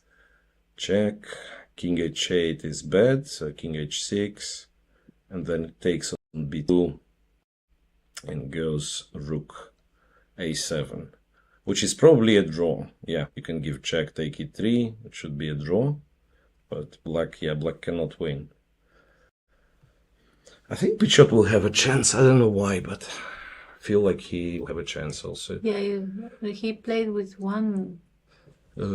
7 seconds. Yeah, Sivuk played his last move with 7 seconds on the clock, and it's 7 moves more. So, Yeah, it's not easy, 7 moves. no, not easy at all. And also, yes, like if you find the right moment to kind of start pushing this pawn, it can be very tricky. There is also, I don't know how to do it, but there is also this idea that you go h4, this. Oh, And very yeah, nice. I mean, I don't know what White has to do to allow all that, but yeah, like just play h4. It doesn't mess up the position evaluation. It's still like close to equal. And if your opponent in a time trouble, he kind of starts panicking. Okay, maybe I'm getting checkmated. Who knows? Yeah, that's true. Yeah, I will. No, it's from practical point of view, this is very unpleasant, I have to say. Very unpleasant for White to play. What else is going on? Okay, we have some draws later on, like Lagarde made a draw against Sokolovsky. I think already some time back. Yeah, this funny draw with 3 pawns on the D file. In a draw. Yeah. Jandos Agmanov has won a game again with some. Okay, so here are our results. On top 10 boards, it's not too many, it's 2 draws only. 2 draws only, not a single not a single win yet. But that's very common. The closer they get to the last rounds, usually players are very solid and won't lose at least the quick game. Won't lose the quick game. I'm guessing I want to check Alexandra and Andrea position. Andrea? Again, yeah. Andrea was winning, so let's just see how this develops. Yeah. So Andrea is completely winning. I'm checking now. And also her opponent is in terrible time trouble. And the queen is not playing either. Yeah. Okay, so what happened here? What happened? She took on... What was the moment she took on e4? Knight e4. And White decided to go here. Rook b3, rook d1, knight g3. Brilliant sacrifice. This... Wait, King f2. Did she sacrifice the knight? Yes. Twice. Well, on e4 it wasn't yeah. literally a sacrifice. Yeah, so this... King g3, bishop e5, king f2, then one of the strongest moves, dc4, knight takes, queen takes. So she has now 1, 2, 3, 4 pawns for the bishop. But as you said, the queen is not playing, the bishop is attacked. White cannot play e2 because rook b2. So after this, White played rook f2 e1, and now it's a tricky move. So maybe there are few moves winning, but computer likes rook e8, and this is maybe not the easy move to play. I think maybe it can be because you are activating the last piece. Yeah. So this is exactly how I would say, like you find No, it, but well, also she takes b2 with a check. Yeah. But it's also winning. It's all good. It's all good. So here, what happens if White moves the king away? Then rook takes g2. Okay, this is a beautiful combination. Rook g2, king g2, bishop c6, and you say your queen is far away, and this king is getting checkmated. This is a wonderful yeah, game. that's a beautiful game. Yeah. She can redeem of her game with Alexandra when she sacrificed the knight. Yeah. Sacrificed everything, but it didn't work out for her. So now, wait, and king g1 is played because according to computer, this was the kind of the stubborn move, after which the winning sequence would be c3, rook takes, pawn takes, and just play for this pawn to promote, like bishop f5 and so on. Helping, yeah. Yeah, after king g1, So Rook G2, as we already know, winning. Is this winning? I have a question. Kind of is, yeah. It is Okay. winning. So Queen So G3. yeah. That's kind of more simple way. The only move for white is Bishop D2. White cannot play Rook D2 because then the queen is no longer protecting the rook, so it's Queen E1. So after Queen G3, Bishop D2, and then Bishop C3, Bishop C6, Bishop H3. H3, yeah. Bishop H3, Bishop C. Yeah, somehow this is the line computer gives. Bishop H3, Rook E2 only move, and then C3. Queen takes, Bishop Rook E2, and the final move of this long line is Rook E3. Okay. Attacking both bishops. That's a long line. Yeah, it's a long line, but she doesn't have to calculate. I mean, she just has to play like good moves. Yes. Sometimes it's the way it works. So you have a good position and you just play good moves, and tactic kind of finds itself. Yeah. It's not like you have to see 100 moves in advance. Yeah, of course. Well, yeah, her opponent has just 1 minute. She has 13 minutes to find the sacrifice. Yeah, so this is winning, or Rook G2 sacrifice, Yeah. and I suspect there are other moves winning. So just has to be a little bit careful. Nice game. Yeah. Is this winning by any chance? Ah, no. Okay, this is much harder. Please don't do that. Okay, Queen G3. Okay. Queen G3, good. All good. Queen G3 is a good move. Yeah. Somehow, yeah, I've got so emotionally invested in this game, which is funny, yeah. So Is Queen there- G3 played and Bishop D2 played. So this is the best. Okay, now we know Bishop H3. Let me check if Bishop C6. Bishop C6 is less clear. You're also winning, but it's kind of a little bit less clear. Yeah. But also you don't have the reason. I mean, you want to attack G2, might as well take the pawn. Yeah, It's one kind of extra pawn. the same thing, but like taking- one pawn more. One pawn again for a bishop. How many pawns for a bishop? 6 currently. Oh, that's Currently 6, which is a lot. yeah. But also you have this C3 Yeah. trick which wins. Wait, if you don't, let's imagine there is no C3. Is this winning? Much less so. After Bishop G4, Rook E3, Black is much better, but it's not as convincing as the previous line. You know what? Maybe you just take, and this is also winning. Yeah, takes, and play something. Okay, let's take the last pawn. Let's take the last pawn. This would be a beautiful position. Yeah, that's funny. This would be a beautiful position.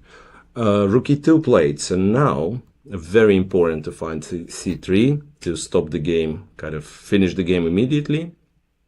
Otherwise, the game would go on. Yeah, I think C3 is C3 is easy. Yeah, it's kind of asking for itself. Yeah, Yeah, it's like to block the queen. There is some pin. Can that Yeah. move the bishop? And I don't know.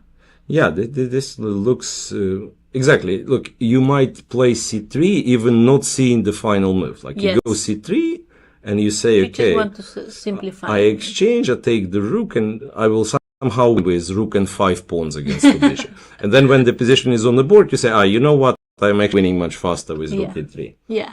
Yeah, so this is probably the way it will happen. There is one move I want to ask. Rook E8. Like Here, yes. yes, but then, yeah, of course, if white takes, he's checkmated. If white plays something like this, I think we are winning again. So the problem with rook E8, and again, it's not me, it's computer who is like annoying. Queen C7 attacking F7. And if, wait a second, if I go, King G8, you take the rook with a check. So this is the problem. Okay. I mean, I suggest because it again. can be attractive. Yeah, of course not. Kind of bringing the last piece in the game is very often the solution. So I perfectly understand how we come to the conclusion to play rook E8. Yeah. Now she might do it as well, by the way. Okay, and you know what? Your rook e8 after computer thought something. Your rook e8 is actually a winning move. It's just that you have to find rook d2, which is But the checks. probably you don't want to do pleasant. this. Yeah. Okay, it's winning, but it's too messy. It's getting too messy. Yeah, she's considering and moving the head like a. Yeah, I it's don't like want to calculating get into this. something. Yeah. Calculating something for sure. Yeah, by the way, quick update on Alexandra Botes game. It's Carlo Molinari. She's better again. Wow. She's She better played. again. Yeah, because Yeah. now all the Somewhere pieces are active. The rook is on the 7th rank. Yeah, somehow. He blundered this a3, or maybe still was okay. 95, maybe he blundered d4, e4, and now e5 was much. But 7 is also good. Yeah, c7 is also good. Because now if the king goes back... 25 seconds for the opponent. Yeah, the opponent is also short on time. Wait a second, he went king g8. King check, king g8. Now Alexandra goes e5. And what happens after knight d5? It's beautiful. So it's a rook d7 attack. After knight b6, rook b7 attack again. And after knight moves, A, B, extra pawn, bad king, everything. Oh. No, she didn't play rook d7. She played rook a7 and for some reason very quickly. What happened? Okay, the advantage disappeared. Takes here, and if takes here, rook f8. Okay, I still don't understand it. Knight e6. Then rook e8, attack the knight. If knight goes away, it's this. And if you go here... It takes. It takes and goes g5. Okay, Yeah. okay. Nice. It goes g5. Oh my god, yeah, he took. Took on h6. Okay, now I see. Rook takes. The program starts hanging again. So I don't even know what to do because I lost the ability to move the pieces. Again, we will have to, I think, I'm afraid. Yeah. If we could have the camera feed kind of full screen so that we will fix the board meanwhile. Yeah. Because this is an interesting position, of course. Yes.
Okay, so we are back and everything should be working now. Just let me find Alexandra's game.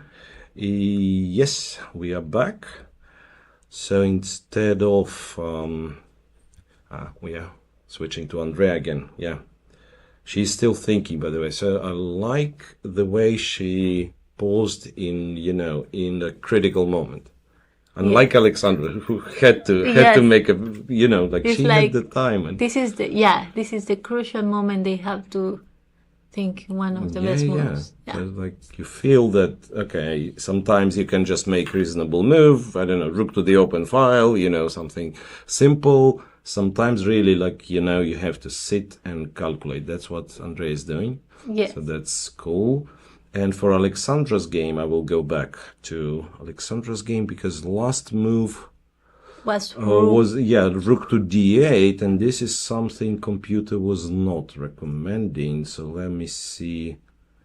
No, there is no specific knight e2. And she played knight e2. Bravo. Yes. So now this is defended, and she will take the pawn on a3. Now if rook goes here, white just has to watch out for this trick and, let's say, play h4, and there is no h6 because H6. pawn will be hanging h4, and then take this guy. Well, maybe black holds 3 against 2, but white is clearly much better. White's clearly much better. And that e-pawn can... Yeah. And you know what? This is also move 40, so that's a last move for her opponent. Okay. Knight e7. That's a not very good move. Also made on kind of last seconds. Okay, knight e7. So if white takes, what is the... rook d1.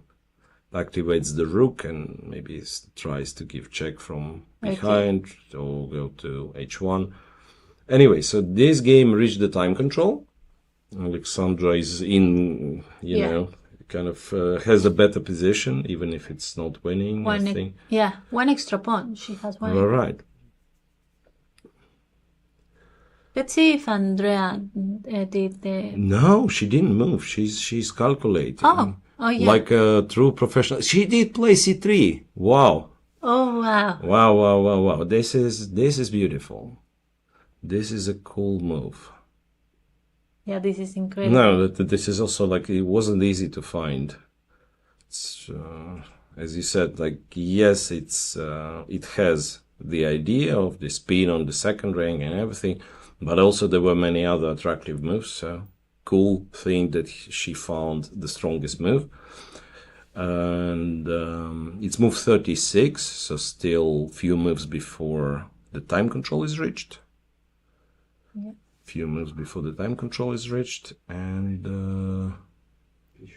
maybe his opponent is confused because he's still playing fast, Alexandra's opponent. And it is, don't know. Alexandra's opponent, maybe. Yes, I was like, okay, see, many results. I think we have to... Oh, yeah. So, draw on board 1, and Pichot has won. Wow. Wow. What a news. So, finally, someone catches up with the leader. This is a huge update. Yeah, this is a huge update. So, I think some games are still in progress, if I'm not mistaken, on top boards. Yeah. Okay, I will check now. Let's go and check those. What happened in the top games. So Parkhov against Shevchenko, somehow he simplified everything. So I will quickly check. Knight b5 was played, rook e8, g3, rook c2, queen b3, king g7, don't know why was this, knight c3 traps the rook, rook b2, and I don't know if he blundered rook b2, and bishop c3. Probably he did blunder. Yeah. And he took on c3 and offered the draw. So queen takes, rook takes c8. It's probably equal. In fact, I'm thinking maybe still it's white who is trying, but anyway. Yeah. So he decided to make a draw. Pichot has won. With That's a pin. I don't know how it happened. Look, so b4, he went forward. And remember, I think bishop d8 was an important move. And then his opponent didn't find, so went rook c4. Still a draw, though, or close to a draw. Bishop d4, rook a5. Looks like white just panicked. Gave this pawn. f5, rook b5. No. Time control. Yeah. So he was in a terrible time trouble, and that's why, b3, b2, bishop b2, rook b2 resigned. Yeah, so fell apart completely in the time control. And by the way, move 40. So he reached move 40 and resigned immediately. Yeah. So this was quite a bit of a surprise.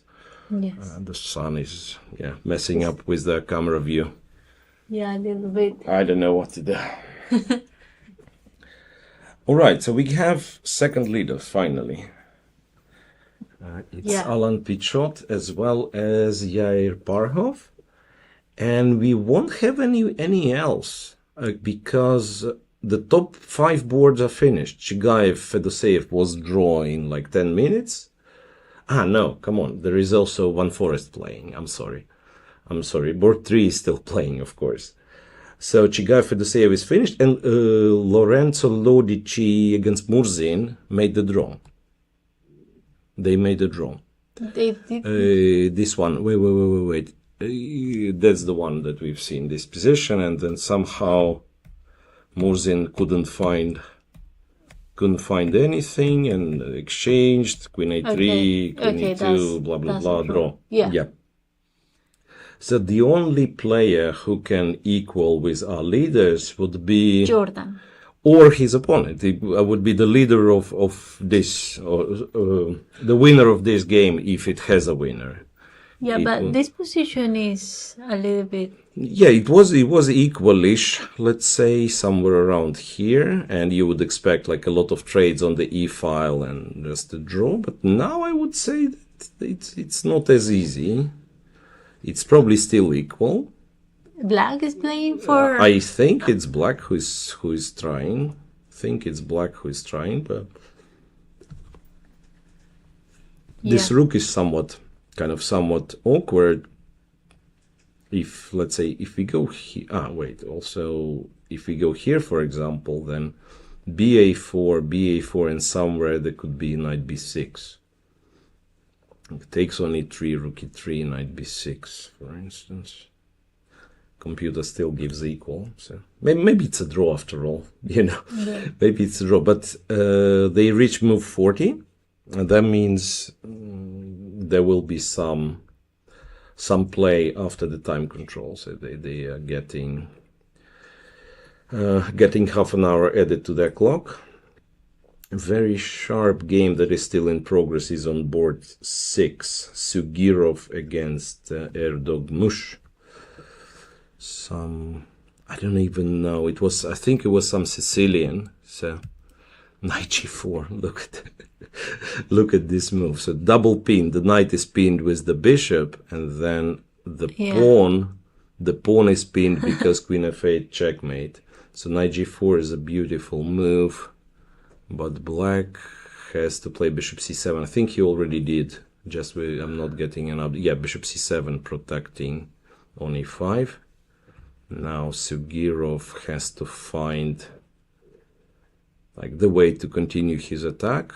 And Andrea finished. Andrea has finished. Let me double check. Andrea has finished. She won.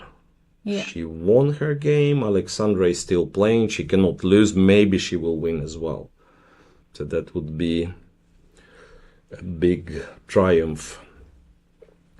And Zak is actually much better. Okay. I don't know how he managed it. It was equal position, and then slowly,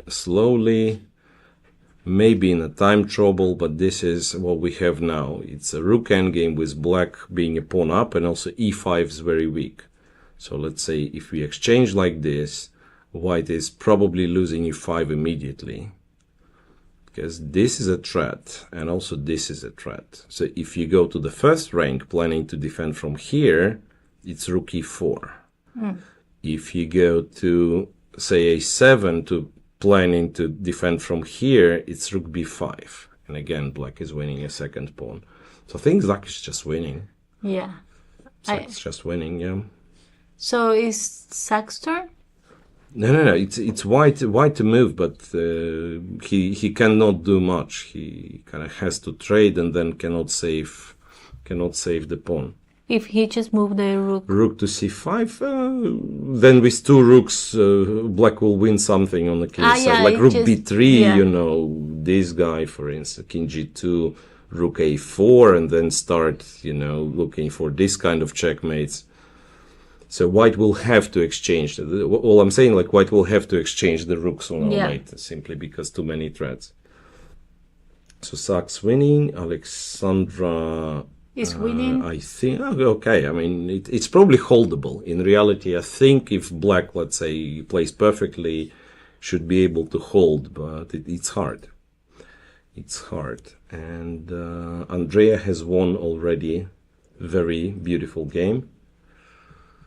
So Alexandra's leading. Alessia Natoli Yes. What has is she doing? won, I guess. Against Yeah, who? she has already won. She has already won, you see. Okay. And also Dimitrov, Dejan. Also 6.5 has already won. So if Alexandra makes a draw, she will be on 7. Yeah. I think it could be that something is a little bit confused in this cross table, because Yes, and where is the... Shan won? Yes, that's a big question. Because had 6, now it has... He lost twice. 5, yeah. Okay, confusing. Let me see this. Confusing. We could check from chess results if you want. And yeah, yes. let's go back to the top boards, I'm guessing. Let's go back to the top boards. Let's see. This Sugirov's game was okay. Sugirov is about to finish. They just reached the time control to knight g4, bishop c7, knight f6, queen c6, h5. With his last move with black. Last move before the time control. Look, this was the position, and interestingly, Computer was saying that it was still possible to fight with bishop d8. And he resigned. And he panicked. No, he took on h5 and then resigned after queen h5. So he blundered queen f5, or maybe just panicked because there was no time. Queen f5, and he resigns right after. Oh no. Yeah, move 41. Yeah. He made 40 moves and has to resign because queen h7 is such a powerful threat. Sokolovsky Lagarde was a draw. Darda has won against Halderson, also in a time trouble, I think. Yeah, on move 39. So there was this, like very sharp position, and here rook h7, beautiful sacrifice. Knight e7, king f7, queen h5, and I think queen h5 was the move Halderson missed. You have to block, and then it's a checkmate. So Darda won. Lagarde made the draw. We have many results now. Gilles Moussard won. Luca Moroni is still playing. Okay, so that's maybe... so the games we are watching will be Luca Moroni. There will be this One Forest game on board 3. Luca Moroni on board 10. And we will keep an eye on Alexandra, of course. And the board 1 of the B tournament, the streamer board. Luca Moroni is better against Ramazan Jalmakhanov. So he's a pawn up. This pawn is not like very important. Not very important, but still, you know, pawn up. Maybe one day the king gets here, you go f5, maybe it will turn into a real extra pawn. But much more important is the white controls the b file. Yeah. White controls the b file. Black just played bishop b4 to block everything. But rook b3, right? Yeah, you can play rook b3 and a3, I'm guessing. Yeah. Wait. Rook b3, maybe a5 is what he's doing. Yeah.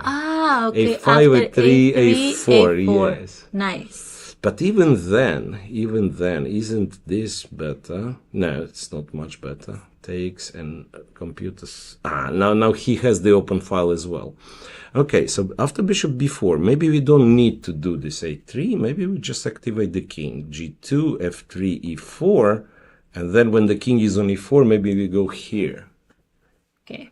So this is one of the options. King and G2. also, Maybe after bringing the king, like rook b1 and bishop. Bishop e1, yeah, also an Probably, option, maybe, yeah, yeah. to try to exchange. I'm thinking if black doesn't do anything, I can go all the way to g5, maybe. Just, h6. No, black at least will play king h7, of course. Yeah, so this looks like a longer game, probably. Because they reached the time control, it's move 42, and also the position is full of life still. Yes. So there is that. Right next to them, Bella Fabrizio against Francesco Sonis. This game also passed the time control, so I'm just checking the position on what's that, board 11. Wow, that's a very rare case when they pass the time control and it's a middle game still. So usually after the time control we have like end game and everything's clear. Here it's move 44 and a lot of pieces still on the board. And white is better, by the way. So Fabrizio Belia is, plays interesting chess. Bishop d3. Okay, he's short on time. He's only got 10 minutes. And then then everything on the higher boards is like decided. Everything on higher boards is decided. I'm looking for something to show, but not much. Yeah, not much. Some checkmates in the games that have finished already. Yeah. Okay, one last time checking Alexandra's game. Okay. Before we go for another little break. Let me see. Where is it? It's here. Okay. I didn't change so much because they both got increment. Yeah, he already spent like 10 minutes. Well, yeah, but I think this is how you win this game. So you keep the tension, you create some threats, and when the opponent is short on time, then maybe this is where you kind of go for something. So here, after this check, computer likes this. I think king e4 is not worse, but king g4 to support maybe like h4, h5 is something to think about. Because ideally you want to get this pawn to h5. And then if black takes, if black takes, you have two connected passed pawns. If he doesn't take, maybe you'll put it on h6, and then of course it's a huge improvement. Yeah. There is also, I just realized, there is also this motif. You put the rook on a7, you go knight e4, knight f6, and maybe even like checkmate or win a pawn on h7. Yeah, and rook g4 looks safe there. Yep, king on g4, very safe. Yeah. Final position in Andrea's game. 5 pawns and the rook. Extra. 5 pawns and the rook. How did they finish after c3? c3, rook e1. Bishop. Queen g4. No, I mean, Andrea played beautiful, like brilliant game. Rook takes b2, cb2, all the best moves. Queen d2, bishop g2, queen g2, and queen d1. And she's promoted. Yeah. Okay, that's enough. Extra everything. Yeah. Extra rook, extra 5 pawns, can win the queen, can checkmate. Right, well played. Yeah. Well played. And I think we will be stuck for quite some time with Van Forest. Yeah. Again, same as yesterday. Because all the other games, it's either... So, Pichot won. Mm-hmm. Entonces, Lorenzo Lodici... Draw. And that's the thing. That's the thing. Like let's say for the leaders, it's only 5 boards that matter. Okay. So we have 2 now. We have Pichot who won. We have Parhov who was leading. Yeah. And then this game, Van Forest against Gurel, where, computer still has it as equal. Knight b6 allows knight e6 check. Wait a second. I don't understand it. King d6 or what? Yeah, probably king d6, knight c5. If you take king takes, it's actually already looks like white is slightly better. Computer is funny. After knight c5, it goes f5 and says there is nothing you can do because taking with the knight can only be dangerous for white. It's d4. Yeah, rook is. Yeah, you can win the rook immediately like this, or rook f4, knight d5. But also, I'm thinking like the rooks are stuck, so who knows? No, this is not great. No. Knight c4. Knight c4 is good. Knight c4, and then black is better. And one first did go knight e6, which is, I think, black was planning for. Otherwise, it will be very silly. He quickly plays king d6, and again, Jordan has to play knight c5.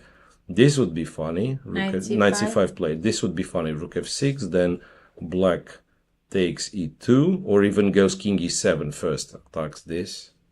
When the rook goes, he can take on e6. Yeah. Okay. Yeah, knight e6, king d6, knight c5, and he didn't play f5. He took on e2, king e2, but this is still equal. Yeah. This is still equal. Can, among other things, can go king e7 or rook e8 check and then king e7. Oh, yeah. Yeah, it's so. In fact, we can be back to symmetrical position. Just I don't have to blunder. I mean, on the whole queen, the entire queen side looks symmetrical. So he just has to do something about this f pawn. Let's say give a check, king d3. Maybe even f5. Is f5 that bad? No, it's not. f5 takes.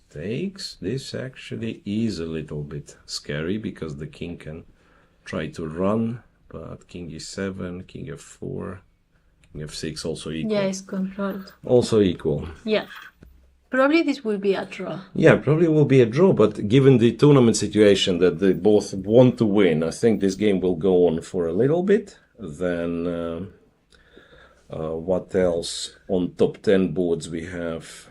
We had some other game going. Luca Moroni, this endgame. Luca Moroni against Zalmakhanov. Maybe we'll watch a little bit of this one.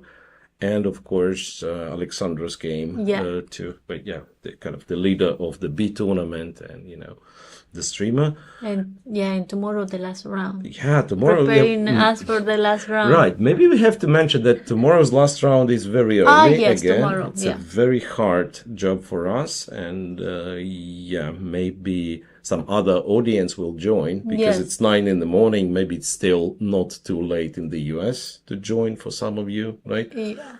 So, depending or maybe you're an early bird, so you wake up and first thing you do, you watch us. So we'll appreciate that. Or maybe you don't sleep. Yeah. Tomorrow the round is at 9 a.m. Yep. Yes. Okay, so I think we'll take again a little pause, maybe like up to 10 minutes, and we'll be back with remaining part of today's coverage. The last part of today. Yeah. Thanks, and stay tuned. We will be back shortly.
Right, and we are back for the final portion of round 8, and once again, Luca's joining. Thanks very much. Thank you. Yeah, so we do not have that many games left. In fact, in the leading group, technically it's only one game, which decides who's going to be the leaders. For now, we have Parhov from the previous he was leading before this tournament. He made a draw. Before this round, he made a draw. Then we have Pichot, who won with black against Vitaly Sivuk. And we have this game. So if this produces any other result than a draw, then the winner will join the leaders. Yeah. Which is very unlikely, though, that this will produce any other result than a draw. Yeah. So you will really have to Seems mess very it up. bullish. Yeah, you would really have to mess it up in some way. So it's black to move. Well, how tricky is it with black? Because computer is always starts. You can go knight b2 and then. So you pretty much never in the Zugs one. You can always go back and forth. On knight b2 also you want knight d1. So this is the line computer's going for. This. And then, I don't know, king f5 for whatever reason, knight d1, and then they start what people call the hoovering. Eliminating everything. Knight c3, and it's still symmetrical, just getting rid of all the pawns. Yeah. So the game is in progress, but very unlikely to produce any other result than a draw. There was a beautiful tactic on board one, missed by our leader Parhov. He could keep his sole lead. Would he find? Let me see. When was this moment? Yeah, Queen h5 here. That was after move 23, and he went with knight c3, which keeps the advantage, but eventually Shevchenko saved, and the win was very tricky, I have to say. So, knight b6 is logical, and after pretty much any move, queen c6, queen e6, the trick is to go rook e to d1. Yeah. And I think this is a hard move, because even when we were analyzing, I was automatically you have the rook on a1, which is not playing. Yeah, of course you want to play rook a d1, and then the other rook is very useful. The thing is, however, that when you take on b6 and rook d7, black has queen e6 and this threat on h2. So now check, king e7, rook takes h8. With the rook on a1, you're just winning with white, while here it's black who is winning after this bishop check. h2, because the rook is hanging. Yeah. And the queen is hanging, and when you take, it's queen e1 checkmate. Yeah. And while we were showing this board one, I think the game has finished in a draw. In a draw? Yep. Very simple. So after knight b2, one forest just played king back to e3. After And this knight check, c4 king back to... and repetition. Yes. Yeah, considering that tomorrow last round will start at 9 a.m., all the players started also to think how to save energies for tomorrow morning round. Yeah. So what's the situation? So we will have 2 people on what it makes 6 out of 7? No. 6.5. 6.5 out of 7. 6.5 out of 7, and a bunch of people on 6. So first of all, everyone who was with 5.5, they've made draws.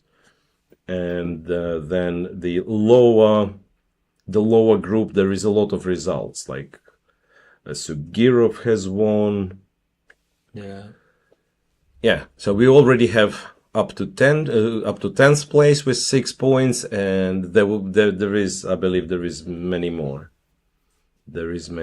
So Daniel Darda is on 6, Lagarde made a draw. And Luca Moroni, potentially, if he wins, he will also be on 6 out of 8.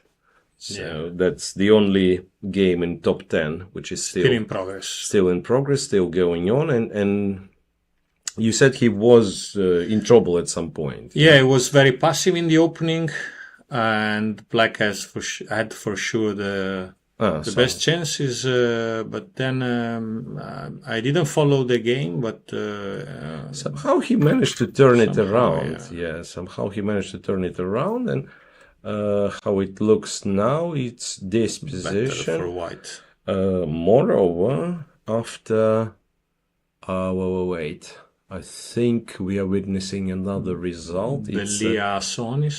It's a draw, I think. Yeah, judging from the king's placement in the center, it's a draw. Right. Do you know Fabrizio Belia? Yeah, Fabrizio is a historical Italian player, also a coach, very strong player, still today. Yesterday he outplayed in nice fashion Grandmaster Michalewski. Ah, nice. And today, draw was a good result for him. But he still enjoys to play chess at a very high level, and he will play for our senior national team at the Senior European Championship. Oh, yeah. And this is the one in Portugal, right? Yeah, Uh-huh. yeah. Because a bit of a spoiler, I might be joining. Ah, really? I don't know the role, but I'm considering to go to Portugal for this one. I won't play. I'm not yet not yet eligible to play. Yeah. Ah, okay. Okay, so what happened now?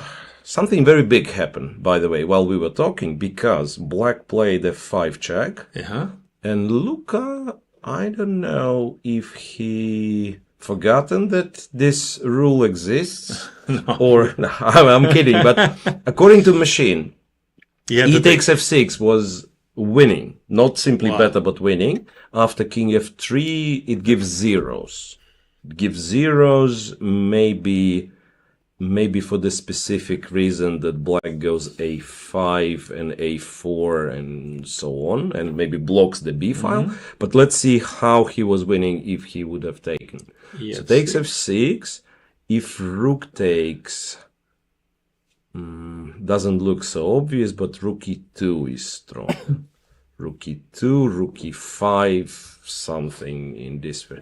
Maybe rook e5 and then f5. And then f5, he liquidates, and then his king position is much better. The bishop is good. And this guy on b4, it's kind of needed there to block the b file, but also when you switch the play to the other side, it's misplaced. Once the rooks are off the board, it's useless. The bishop b4 is useless, So, and if the pawn would take, then f5. This is less obvious.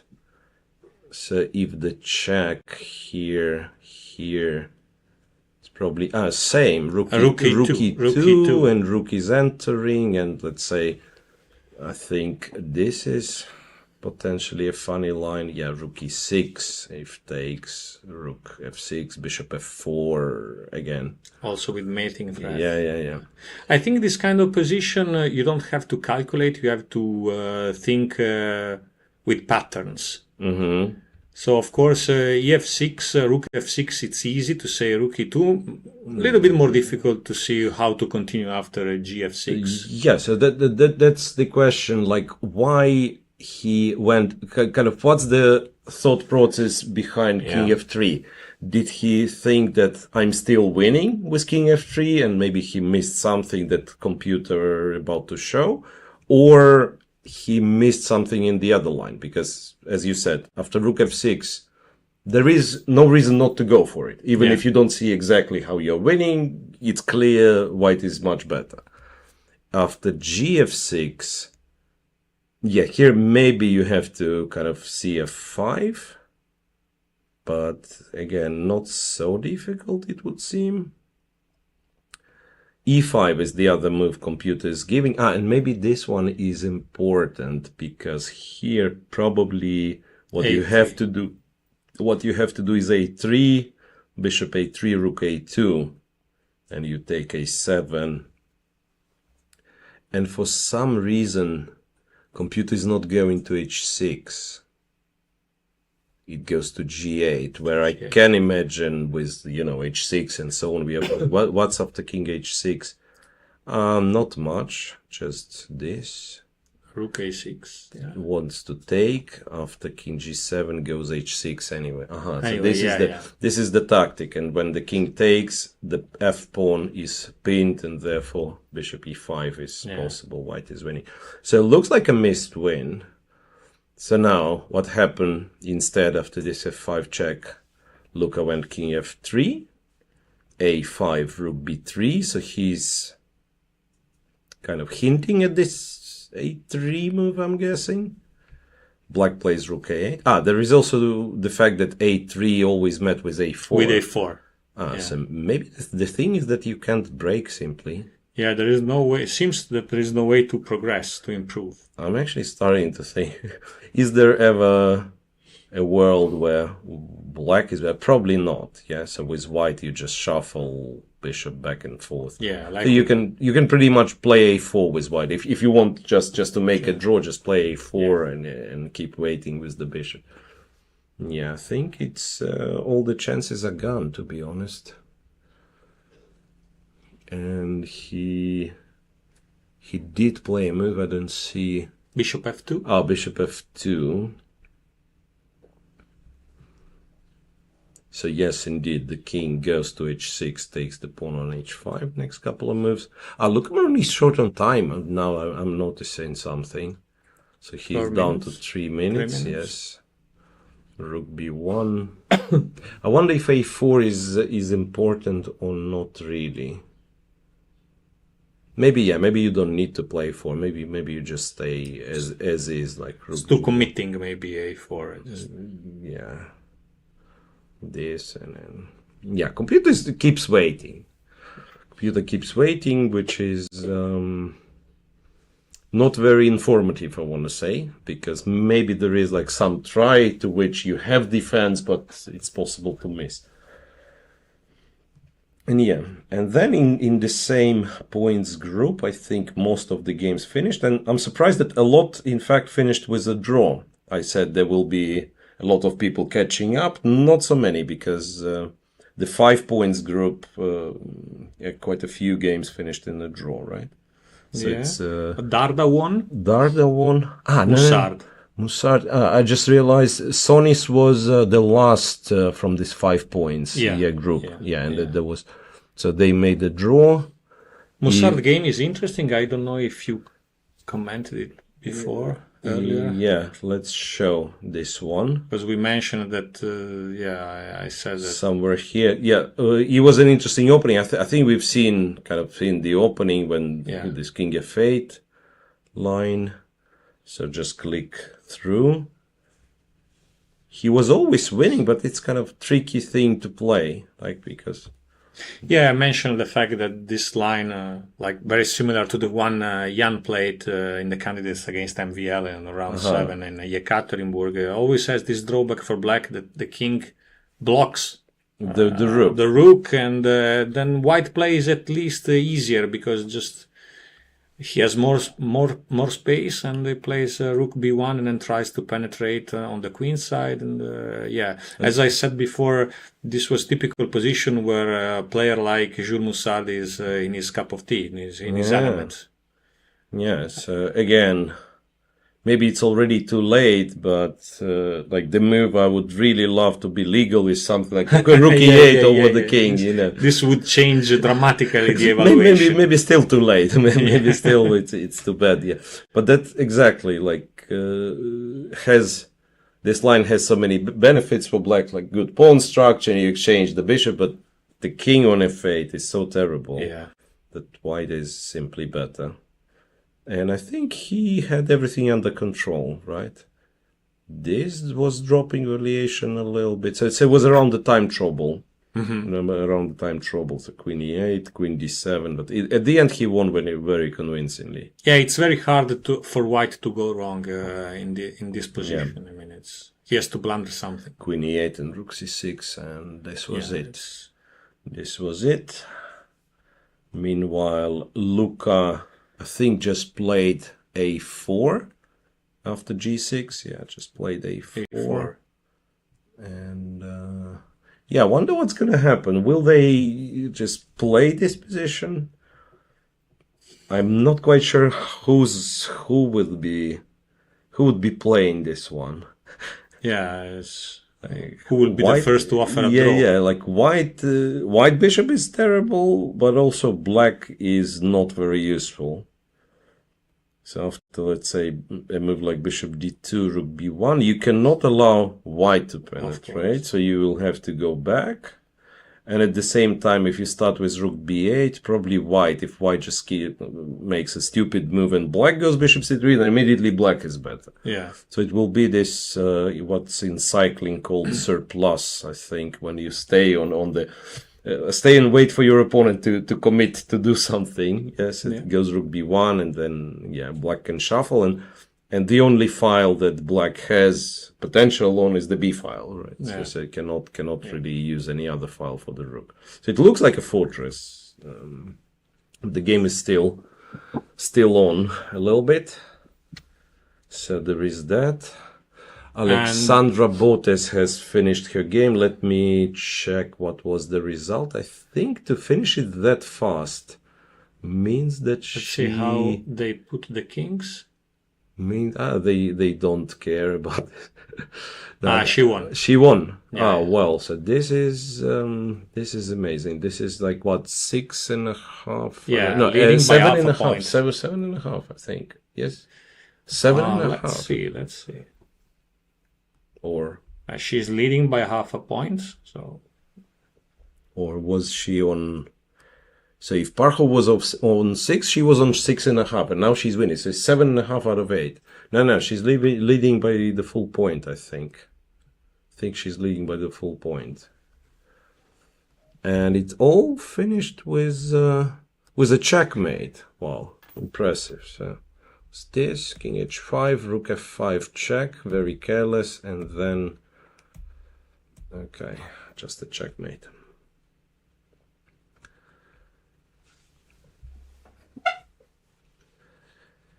And okay, so here we have it.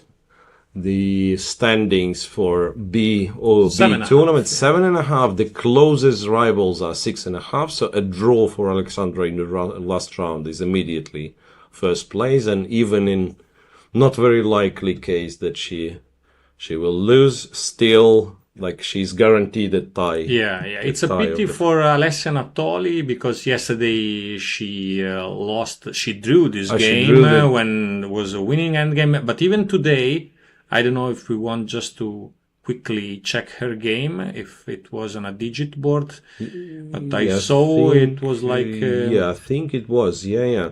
So she won a nice game today. She won a nice game, positional game, where she showed that she knew what kind of pieces to keep on the board, what kind of pieces to exchange in a typical French Rubinstein structure. So she shows, like yesterday when she outplayed her opponent very easily in the middle game, that she has a very deep understanding. Clearly she has an understanding which is way higher than his nominal ELO rating. Absolutely. So this is typical Rubinstein. And then after 15 moves, I'm just like clicking, like each 5 moves, how the position has changed. So this is a typical. I know this because I use it to play it when I played actively. This is a typical structure where white has to keep the black square bishop. And black will have to play for c5 or once e5, yes, e5 and so on, and in fact I think black here played bishop e7. Bishop e7, bishop e7, and then bishop e3. So she keeps the bishop, showing that she knows the strategic theme of this opening. Yeah, and somehow, it was very hard. How did she win eventually? A bishop a4 here, bishop 7, and she broke through with d5. d5, because there is also this tactics on queen c7. This is nice. ed5, bishop f5. No, come on, and you're telling me this is like under 2000 player. This is like grandmaster level. She's very strong. Yeah, this is grandmaster level. Bishop takes, rook takes c4, and then just conversion very conveniently. Yeah. this, and then okay, the opponent blundered, but it was very probably clean winning. play, very clean style. Yeah.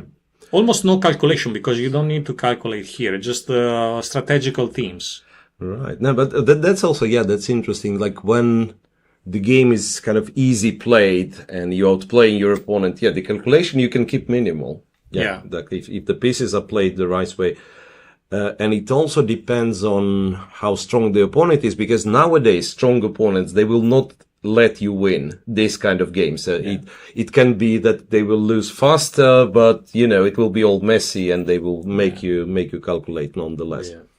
Anyway, so Alexandra Botes wins, has excellent chances of winning the tournament, and we are left with with one game only out of those that we are watching. No, and they've agreed a draw. A draw, yeah. They've agreed a draw, and Luca, I think he will be disappointed the moment he checks the game with the computer, but not much to do. Well, considering that tomorrow is the early round and all the top boards have finished their games, I think we might call it a day for today and continue our discussions after the dinner. Yeah. Very well-deserved dinner. Right. So yesterday we had like a very nice chat, and I think might as well continue today, like looking at studies and discussing some, subjects parallel to chess maybe, and education and so on. Yes. Anyway, so thanks for doing part of my job today. Thank you, Miro. I had, first of all, I had half a day off, and then lovely chat when we were back in the studio. Thanks to Alexandra as well. And thanks to you guys for joining in today, and please come back tomorrow. It's quite early, but it's nothing we can do. So tomorrow's the last round, starts 9 a.m. local time here in Sardinia. Adjust to your time zone accordingly.